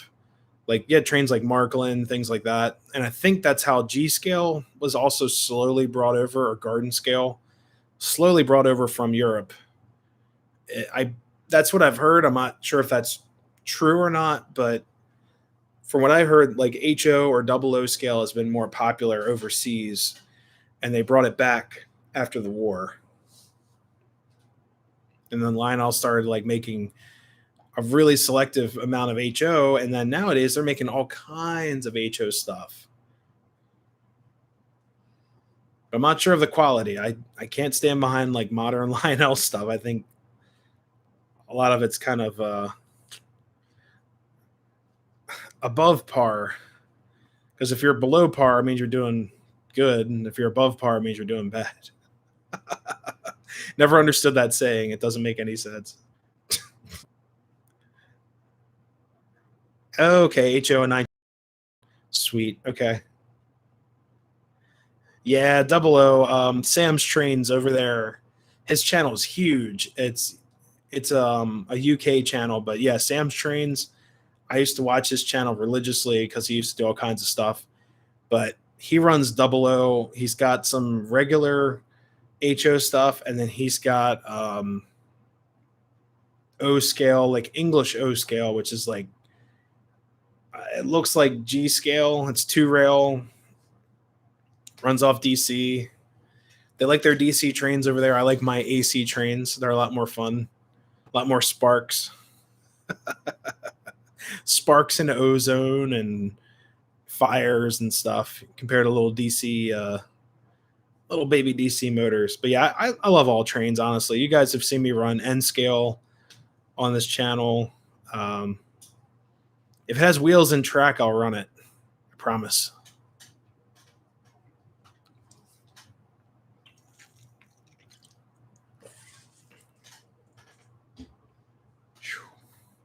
And I still have a couple videos I like to do, like experimental videos. I've got some crazy ideas that I like to do outside when it's like fall time. So look out for those. And also, I want to run my original like Thomas train set. Give you guys a tour of that collection. When I was a kid, I had a not a lot. I had enough to do like a decent sized setup of track and everything. And when we were kids, we used to set up all the wooden trains on the floor and then run a battery powered train. We were too lazy to push them. And sometimes we'd end up just hooking up a battery powered train to the wooden Thomas trains and then have them run around. But we had all kinds of crazy stuff like drawbridges. And there's a company called Brio that was I believe they're European. And then they also had a bunch of Thomas trains, which are English style, and they sell them like crazy in the United States. It's so funny how that works, you know. Ralph and Roger, me. I think Markland numbered the scale originally. Oh God, 43210. Standard gauge is number 2, and 4 can be. Oh wow. I've seen those like little steam engines. They're God, the track is probably no wider than like a G scale track, and I've seen guys put them on this elevated. Whoop, hit the mic. Elevated platform. They put their legs on each side, and you have the train between your legs, and then you ride the train in a circuit. I've seen those at clubs. There's actually a steam club in Baltimore that used to run them.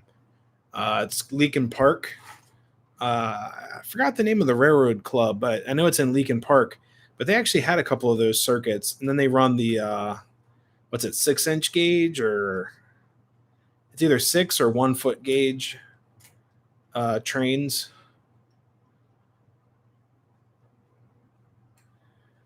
Rail fan Roger, I'm trying to get the Strasburg Railroad line all set. Is that the new one for $2,000, or are you talking about the one in the box? Because the one in the box is like was like $400 or something like that. What time is the train show? Oh, geez. I want to say it starts at like, oh god, maybe like 9 or 10, and goes on to 1.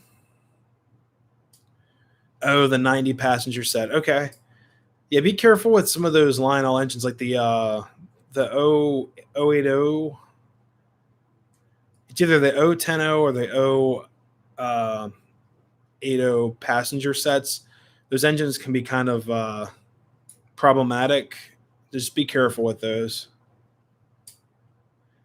Double O and HO use the same track but different scales, like number 1 and G scale. Yeah, makes sense. Yeah, a lot of like I said, I don't have any HO stuff anymore. I gave a lot of it to one of my friends. Yeah, real fan Roger, watch out for those sets. Like, you hold on to your paperwork. If you do that set, like, to all your documentation, if in case you have to send it back, because a lot of those 080 sets, they don't run very well. Like, I almost bought one, but I have one. It's actually the engine here. I'll spin you around.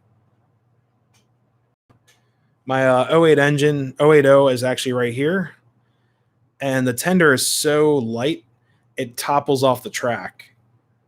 And there's something weird. They put an air whistle inside the plastic tender, but the resistor in it, they put the wrong resistor in, so it picks up on only the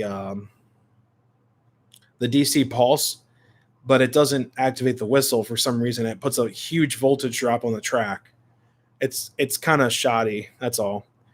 But I'm not sure what sound effects, or if they put like Lion Chief in these, that might bypass your problem. But that's a cool little set. I like the cars. It looks really nice for, commemorative set.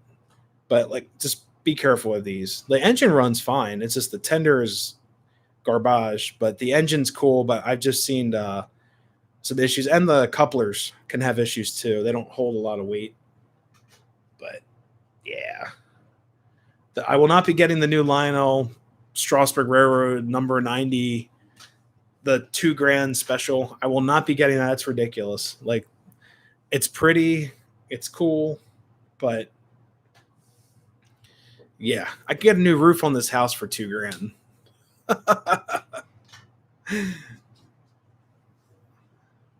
B&M 1 passenger coach, $400. What? Jeez. Yeah, the Strasburg set. Well, then, sorry, not the set.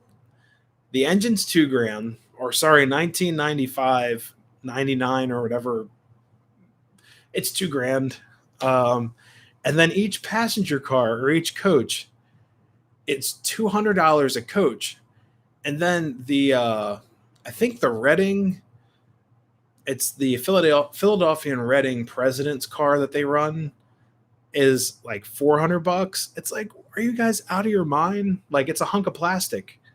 Yeah, it's pretty, it's commemorative, but it's plastic. I can't stand behind it.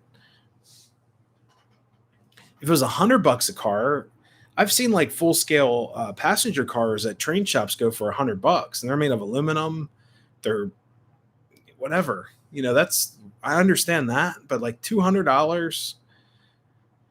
But by the time you buy the full set of the scale Strasburg Railroad cars and engine, you're paying like $4 or $5,000.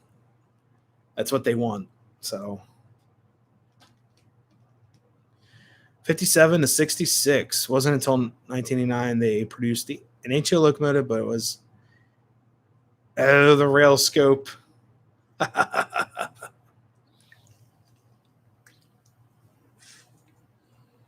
Yeah, Tom and I were talking about the rail scope. I actually had an opportunity to buy the CCTV that comes with the rail scope set. It was like $30 at Strasburg, but the guy didn't have the scope, and I was just like, nah, I want the full kit. I would have done a really cool video on it, but it's, honestly, my futuristic Lionel rail scope, I can take my action camera, my Osmo Action, put it on my flat car, and then watch it on this thing. go around the track.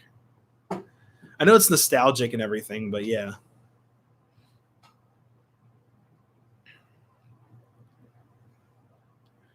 Only lasts until 1991. Oh, wow. Ray's going to get the 763E. I have to look up what that is, too. I didn't get the catalog for 2021, so. Hey, Matt's back. So, yeah, I've got a couple of rail adventures coming out. I've got one actually coming out tomorrow at noon. I think, yeah, he just posted it. So Jay posted his video, but is Corey still here? I don't believe so. Sometimes if you announce him, he'll show up. It's like,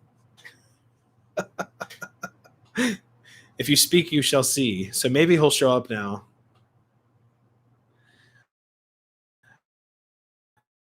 The New Hope and Ivyland Railroad this weekend. The video was posted today by mistake. I forgot to add some tags and things like that. But, now the stream's buffering.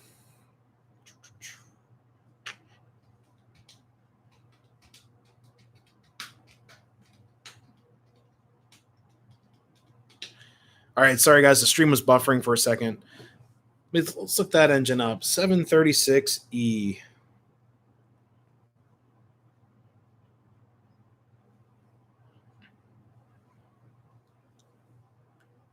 There's a D&H, PA, AA sets online. Yeah.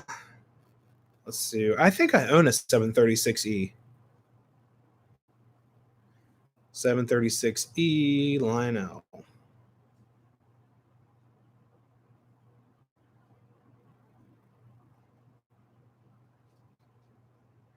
Oh, I don't own one of these. I've seen these. These are nice.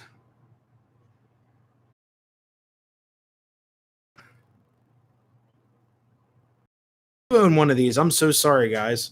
I totally had a brain fart. Yeah, my 736 is in the shop still. The gentleman who the engine is in custody with, he's working on it apparently. He's had it for about 2 months, and I'm missing my 736 really bad.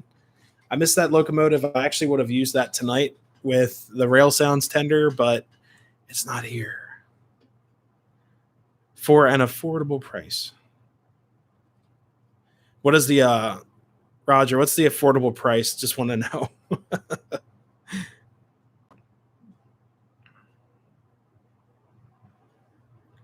Wednesday through Thursdays. Oh, Wednesday through Saturday in Washington, Oregon. Ooh, heat wave. Fun. Yeah, we'll probably get that. God, I hope it's not this weekend because we're going to be outside watching trains at the B&O. $1,000. Holy crap. Yeah, $1,000. Yeah, I could honestly find. You can actually find a lot of like MTH stuff for like under $200-$300 with an AA set. The new stuff, it's just that's a lot of money. And honestly, I think the MTH stuff is built a little bit better for the motive power as of right now, like the older motive power, like the Baldwin you guys saw. That's from 1997. It runs great. My Western Maryland on the wall, 1997. Bunch of other stuff.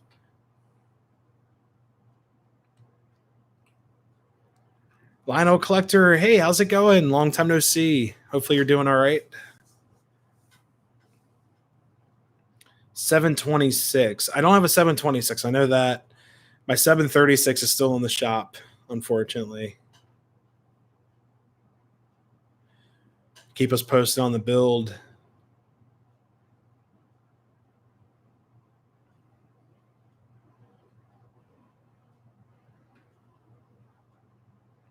But yeah, I've got a lot of like I said, I've got a whole grocery list of trains I like to pick up that are part of like my dream team. I want to get some different GG1s like this. My Pensy is just, it's not the best. It's like a Chinese GG1 that it just does not run nice at all. Like I'll run that for you guys in a second. Doing good. Just been busy. Yeah, yeah. Me too. I mean, it's a busy time of year. It's summertime, and there's a lot going on. Shade the Awesome, how's it going? My top five trains or top five locomotives?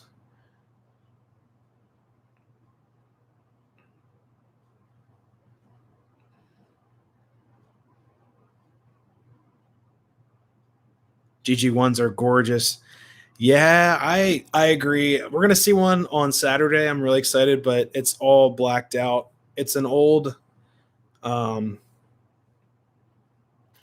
it's actually an old Pensy GG1 that, oh, sorry, they're all Pensy GG1s. I'm sorry, guys. I had a brain fart there. But it's one of the oldest running GG1s. Like, I think it was taken out of service in 1983 or 82 after, I believe, Penn Central. Well, it was taken over by Conrail, then Jersey Transit ran it. All right, Shade the Awesome. Top five most wanted locos. Oh, God. That's such a hard question to ask. Or to answer. I'm sorry. It's such a hard question to answer. Honestly, right now, probably like a oh God. I don't know. I really want, okay, I'll just start with this. I would Doodlebug locomotive. Eventually I would like either a Challenger or a big boy engine, or a, I'm choosing articulated. So I'll choose like one simple, one articulated. So either an Allegheny, a big boy, or a Challenger. So that's two. Three would be an F3 Pensy or Shark Nose. And four would be a full scale K4. And five would probably be, I don't know. There's just so many like ideas going on up here. But the pressure. Oh man.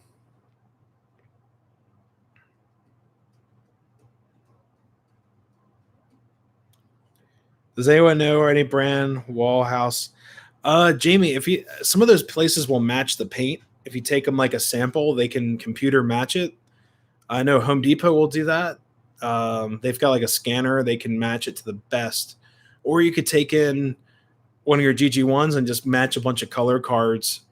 They'll do that too. You can get like a little sample of it, like a quart instead of a gallon of paint. So that'd be pretty cool.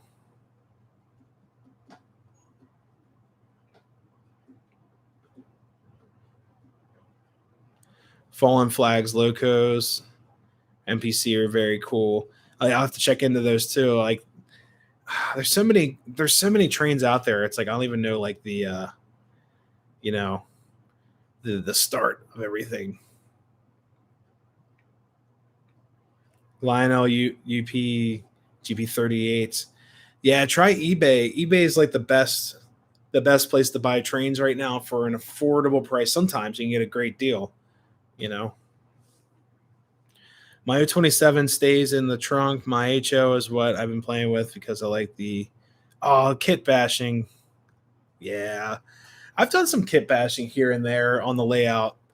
Uh, like the welder shed, I did a video on. I kind of put it next to another model. That's like the closest kit bash I've done of recent. I've done some like repainting of some like Plasticville models, things like that. But yeah, you can definitely do a lot of kit bashing with the smaller stuff. It's a lot of fun.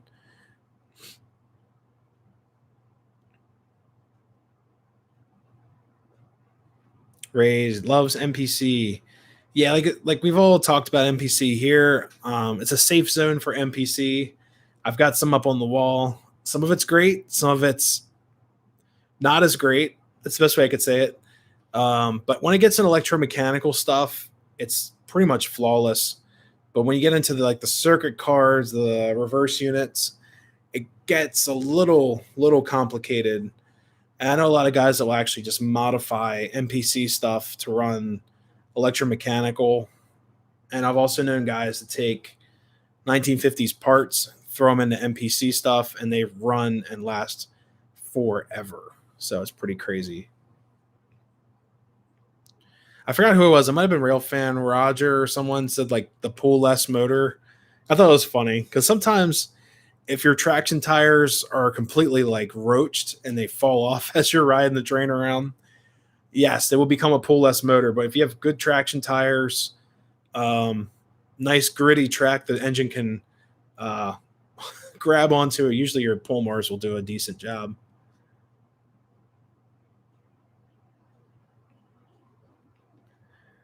Yeah, early rail sounds and circuit boards. So tonight I do have. I had a rail sounds locomotive. The Santa Fe crapped out on me. It was like, no, no more. It derailed on the switch. So are off the tracks for tonight.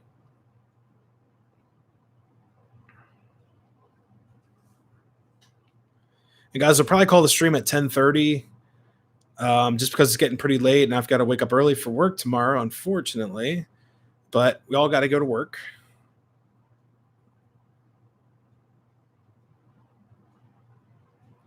But there are some really cool trains on eBay right now I haven't seen in a while. A lot of Proto Sound 1 stuff, things like that.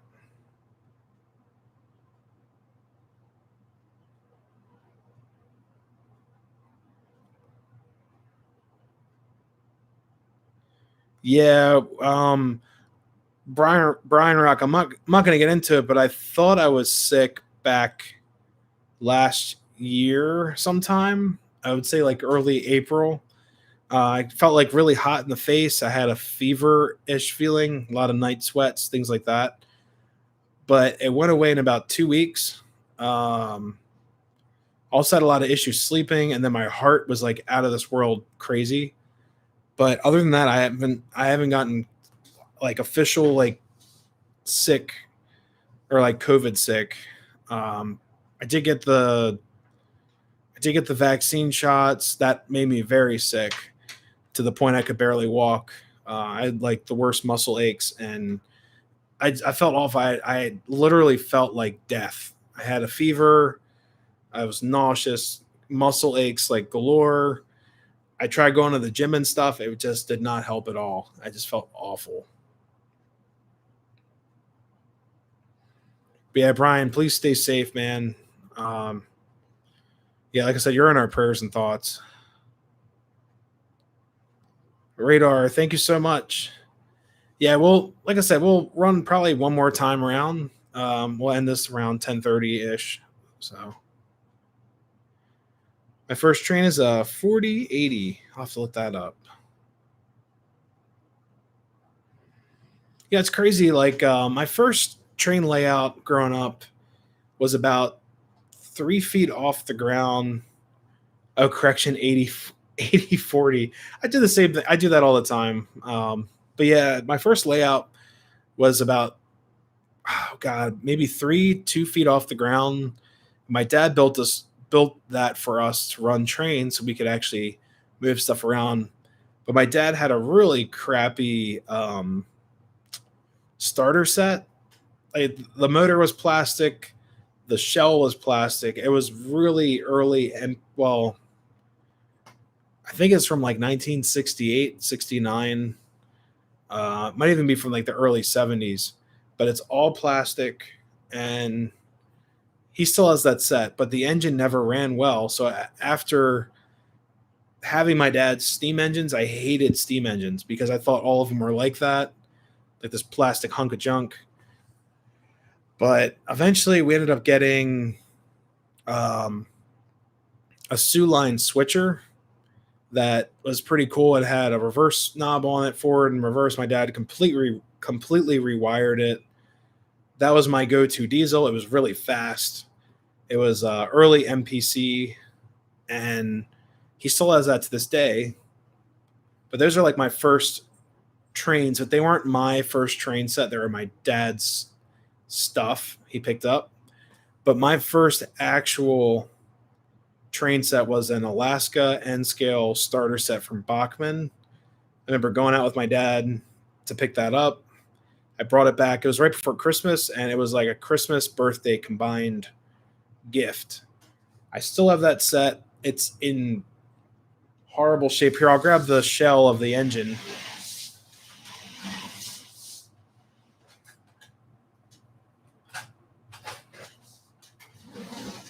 Whoops. Got to wheel myself back over. This is all that's left of the engine.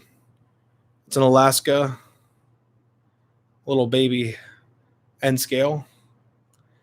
And man, look at that. The front end's like broken. I didn't treat these very well.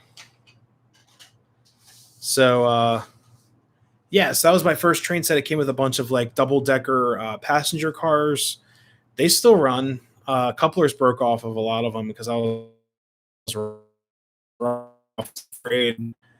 But that was real train, like track transformer train set. But my first Lionel train set was a New York Central, the steam sounds tender that I was running earlier in the stream. The engine was, it was like, was that a 442? Yeah, it's a 442 locomotive. They call it the New York Central Flyer, and it had the 442 engine, steam sounds tender, which is really cool for the time. It's like 2003, 2004. A boxcar, a bulkhead flat car, and a caboose. I'm thinking there's another car in there somewhere. It wasn't a tanker, but I think that might have been it. Just the two cars and a caboose. Yeah, that was all it had. So we ran that into the ground, and that was like my first Lionel train set. It's the tender still works. It's kind of shoddy here and there, but it still works. First train set was a K-Line 3003 painted green. Oh, that's pretty cool. K-Line made some good stuff back in the day.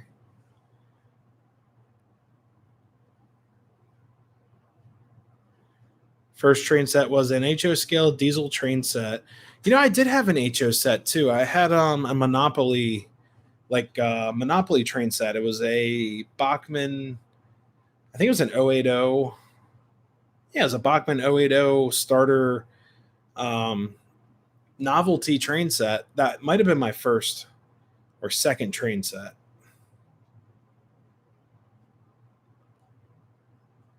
Edward inherited a great uncle's 2060 with cars, 2320, 2328. He lost the rest. Oh, geez. Yeah, it's crazy. Apparently, my great grandparents left an entire standard gauge set in the roof of their garage in Baltimore City when they moved. So they moved from one house to another. Then they bought this standard gauge set. I don't know if it was like a state set or whatever, but they left the set in the garage, and they didn't realize until they moved out. They're like, oh crap, the train set's left in the garage. So it was an entire pre-war standard gauge set. It might have been worth a fortune. I wouldn't sell it. I would just enjoy it. But it's really sad. Like a lot of those train sets were passed down through families and generations.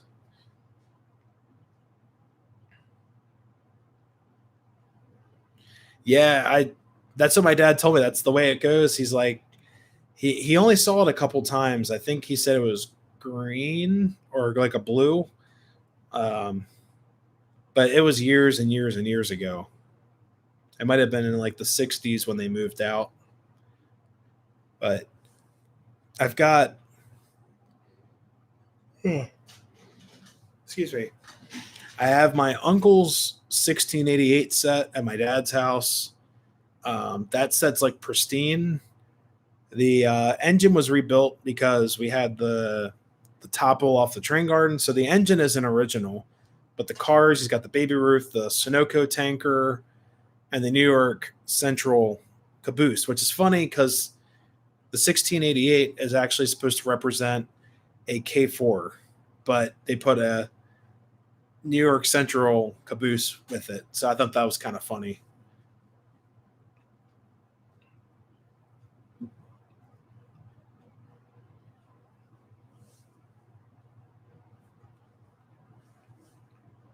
As far as I know, no one has bought that locomotive yet. Oh, geez. Yeah, I've been like I said, I've been searching eBay like here and there. It's tempting to buy something, but right now you know, with the house and things, it gets kind of tight here and there. But it's summertime too, so I'm out adventuring, spending money out there filming compared to buying stuff for here. Like I buy cars here and there. Like I got the caboose and the Boston and Maine last week. That was the big purchase of the month. So it, here and there. And then I picked up the 2026. It sounds really bad, but it's whatever. It happens. I'm not buying $2,000 Lionel engines anytime soon. Even if I hit the lottery, I'm going to Disney World first before I buy a $2,000 Lionel train set. But guys, I'm going to run the trains one more time around a couple times, and then we're going to call the stream. It's almost 10:30, and I've got to get to bed. Yeah, Shade. Same here. It's the time of year to travel and see this stuff before the fall, and it's such a weird time. Like a lot of train companies will only run from spring to fall. I guess it's maybe like the winter time. They're worried about liability because of snow and ice, or they do maintenance in the winter. I'm not exactly sure why that is, but my local railroad down the street, they run all year round excursions. They have events all year round. Sometimes they take a break. Last year they kind of took a break, but they're trying to go all year round, competing with like Strasbourg and stuff like that. Hey, Brian Rock, thank you so much for stopping by. Take care. Please be safe and also get well soon. You're in our thoughts and prayers, buddy. We're gonna run what we have right now: the Baldwin, some other cars, the BL2. So here we go. Spin you guys around slowly. Well, I was actually kind of fast. All right.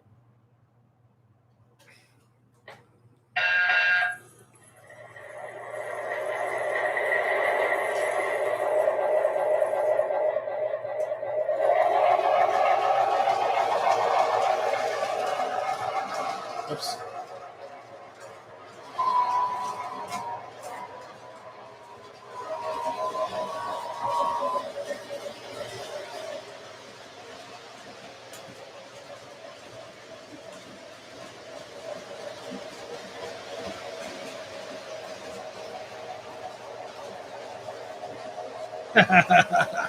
Smells like oiled Lionel engines. Yeah. That's what the attic smells like. The attic is like ozone and old Lionel.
Yeah, I did say Disney.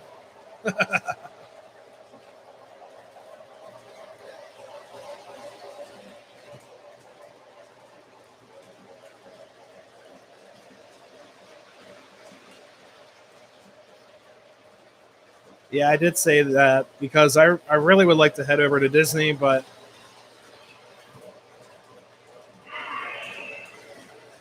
As you guys know, Disney's expensive.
It's a little bit of a yard switcheroo.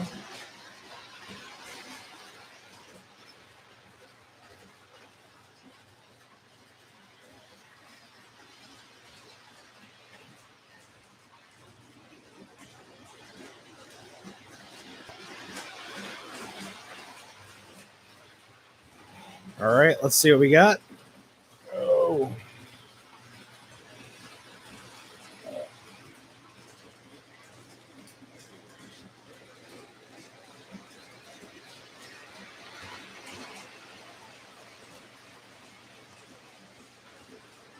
Oh, there we go. Got a little CNO switcher, 624 working for us.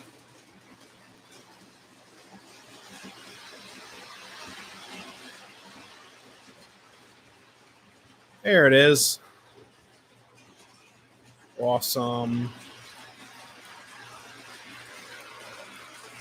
Love the 624. It's so much fun.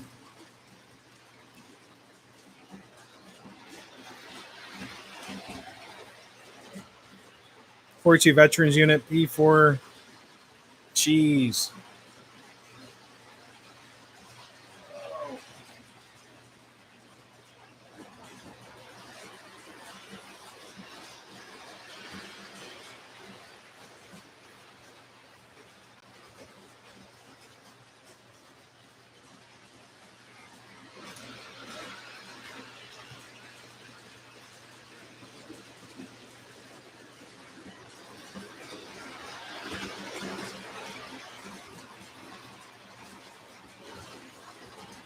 Surprised the 624 is actually tackling the switches. Because sometimes with the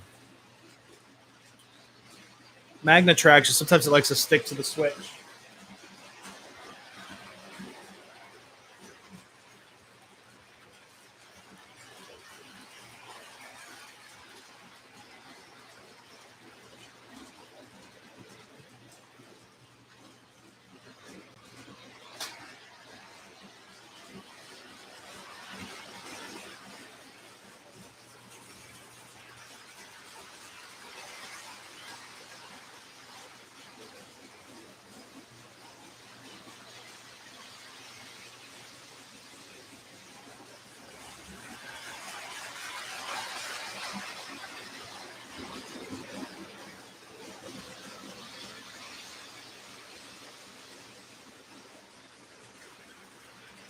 I love that Magna traction.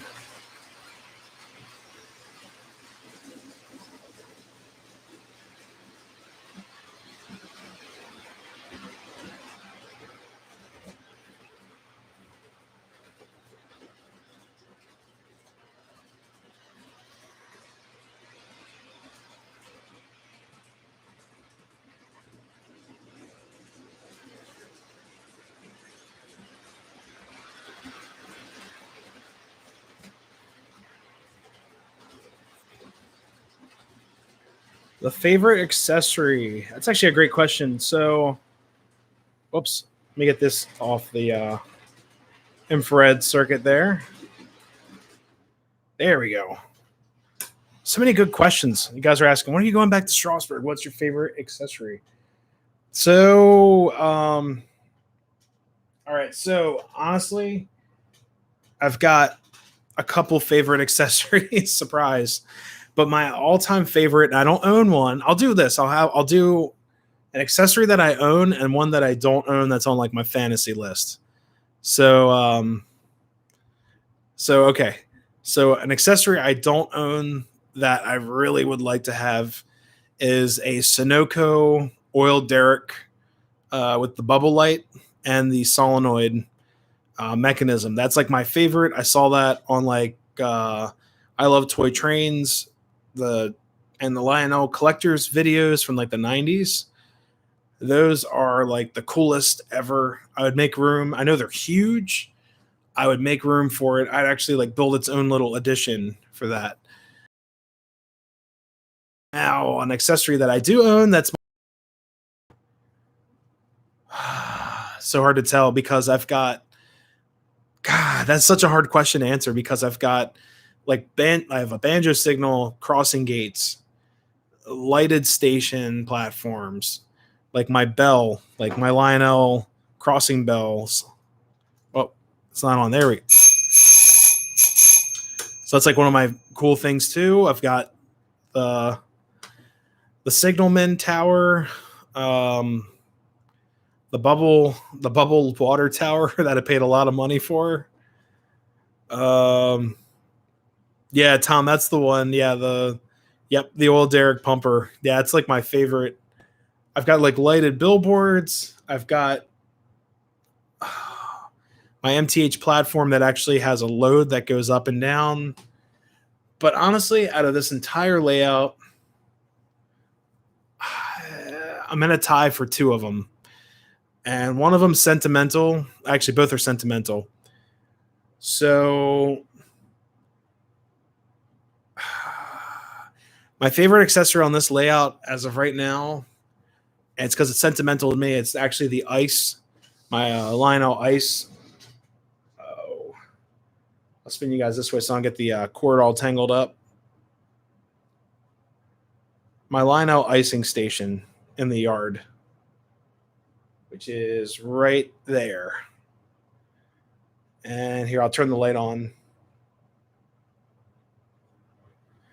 And there's no ice in it right now, but it still works. Or does it?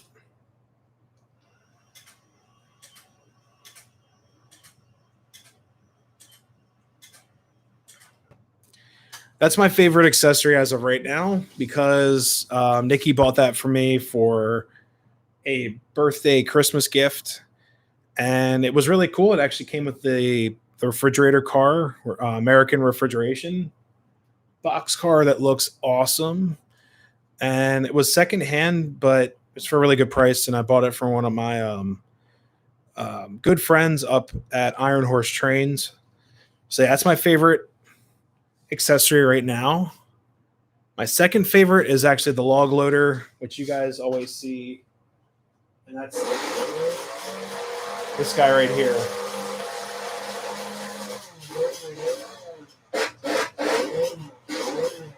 Look at the silhouette on the tree. That's so crazy. Look at that in the back.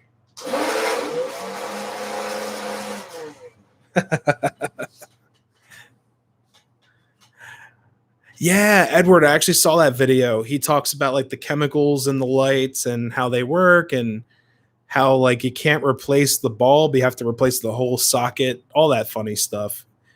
But yeah, my whole layout was actually covered in like when I was growing up, my dad had tons of bubble lights, like probably 20 of them all over the 4x12 platform. So bubble lights became sentimental to me. But the log loader, even though it's bent and kind of decrepit, no, I got to straighten it out. Was an accessory my dad bought me that I had on my old platform at my parents' place. And I fixed it up and everything. It still sounds mean and nasty, but it's definitely important to me because it was something my dad and I fixed up, had it at the old house before I moved. All-time favorite is the 182, the Magna Crane. I could sit there for hours just like moving pipe. There's this guy's layout video that came out years ago, and he said like he could sit there for hours and just move like pieces of metal, like old pieces of track and stuff around. But that would actually look really good in the yard. I don't know where I'd put it though.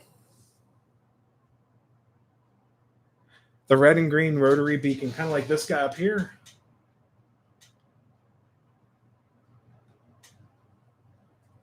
It actually needs a new light bulb in it. If you guys give me a second, I can actually put a light bulb in there. All right, I'll put a new light in the beacon, and then I'll head off to bed. How's that sound, guys?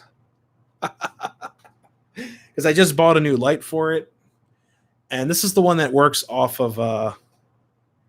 This is the older one. This is the 50s. I believe this is from the late 40s, like 40. Oh god, I think it's from like 47, 48. Yeah, you need to find the light with the dimple on the top of it. Here, guys, I'll be really quick. I'll put a new light in there. I gotta climb underneath the platform and shove a new light in there. So give me a second. I'll put you guys back here so you don't like laugh at me crawling under the platform.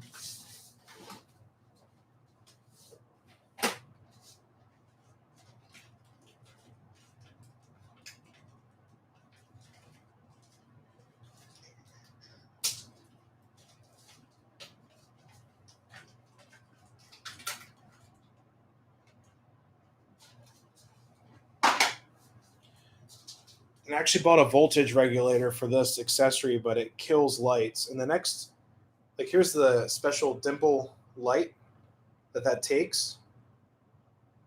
And I'm actually thinking about the next one, if I drill out the glass and put in an LED, because the light moves on its own with heat. But the thing is, like, these light bulbs are harder and harder to find, and they're like $3 or $4 a piece. Readily available on eBay. Yeah, I'll end up getting a ton. Here, guys, I'll be right back. I'm going to go try to replace the light. Can I actually reach over the platform? Now I got to crawl under. I'll be right back.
All right.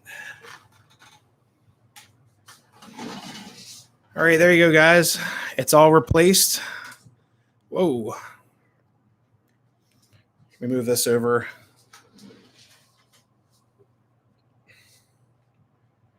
There you go. So I've got the fan on up in here, and it actually helps the bulb rotate. Yeah, so Edward, I usually have a fan on up here anyways. And I've got an AC, or at least an air vent that circulates up here. So I'm thinking what I can do is actually, here, I'll spin you guys back. Whoops. I've got the light on the camera. There we go. Something I'm not doing is taking this old bulb. You can see it's completely burnt out. If I actually cut a hole in the lens, well, that may not work. Maybe if I desolder the glass from the screw base, I can get that shape of the LED and shove it in there. I'm not sure. But I think a lot of these bulbs break because pressure on the light bulb, and it actually uses it with the heat and everything. It actually etches the glass, and all of a sudden it just goes. Poof. So, hey Matt, thank you so much for stopping by. I'll definitely catch you later. Have a great vacation, safe trip. But yeah, guys, I'm gonna sign off anyways. It's I'm definitely past 10:30. We got the lamp lit up. I saw my other lamps cut on the yard. I've got to figure out what's going on with those. I think it's got like a bad ground or something. But everyone, thank you so much for stopping by tonight. It's been an awesome stream. You guys are amazing. We're almost at 500 subs, which is crazy to think of. You guys are, the support, and you guys are awesome. Oh, Heath is live now, of course. I'll probably check into his stream really quick while we're eating dinner or something. But you guys are so much fun, and you guys make the Monday-Runday really. Without viewers, wouldn't be a whole lot of fun. But no, don't having fun. Oh, jeez. Yeah, Gus, thank you so much for stopping by. Happy filming. You guys are great. Thank you, everyone, so much for stopping by. And anyone watching the replay, thank you so much for checking in. It's not as long as a stream as it could be, but, it is what it is. But everyone, thank you so much for being here tonight. I wish everyone the best of health. We had some of our viewers that need some, extra prayers and helping hand, but hopefully they pull through and do, have an amazing recovery. But thank you, everyone, so much for being here. I've got a bunch of new stuff coming out. This weekend we'll be at the B&O Railroad Museum. We have the Kutztown Train Show coming up. I've got a video being posted tomorrow at 12 p.m. lunchtime over here. That's going to be at the new footage from the New Hope and Ivyland Railroad. I was there rail fanning all day on Saturday, so you guys will definitely have a great time watching that. See y'all, everyone.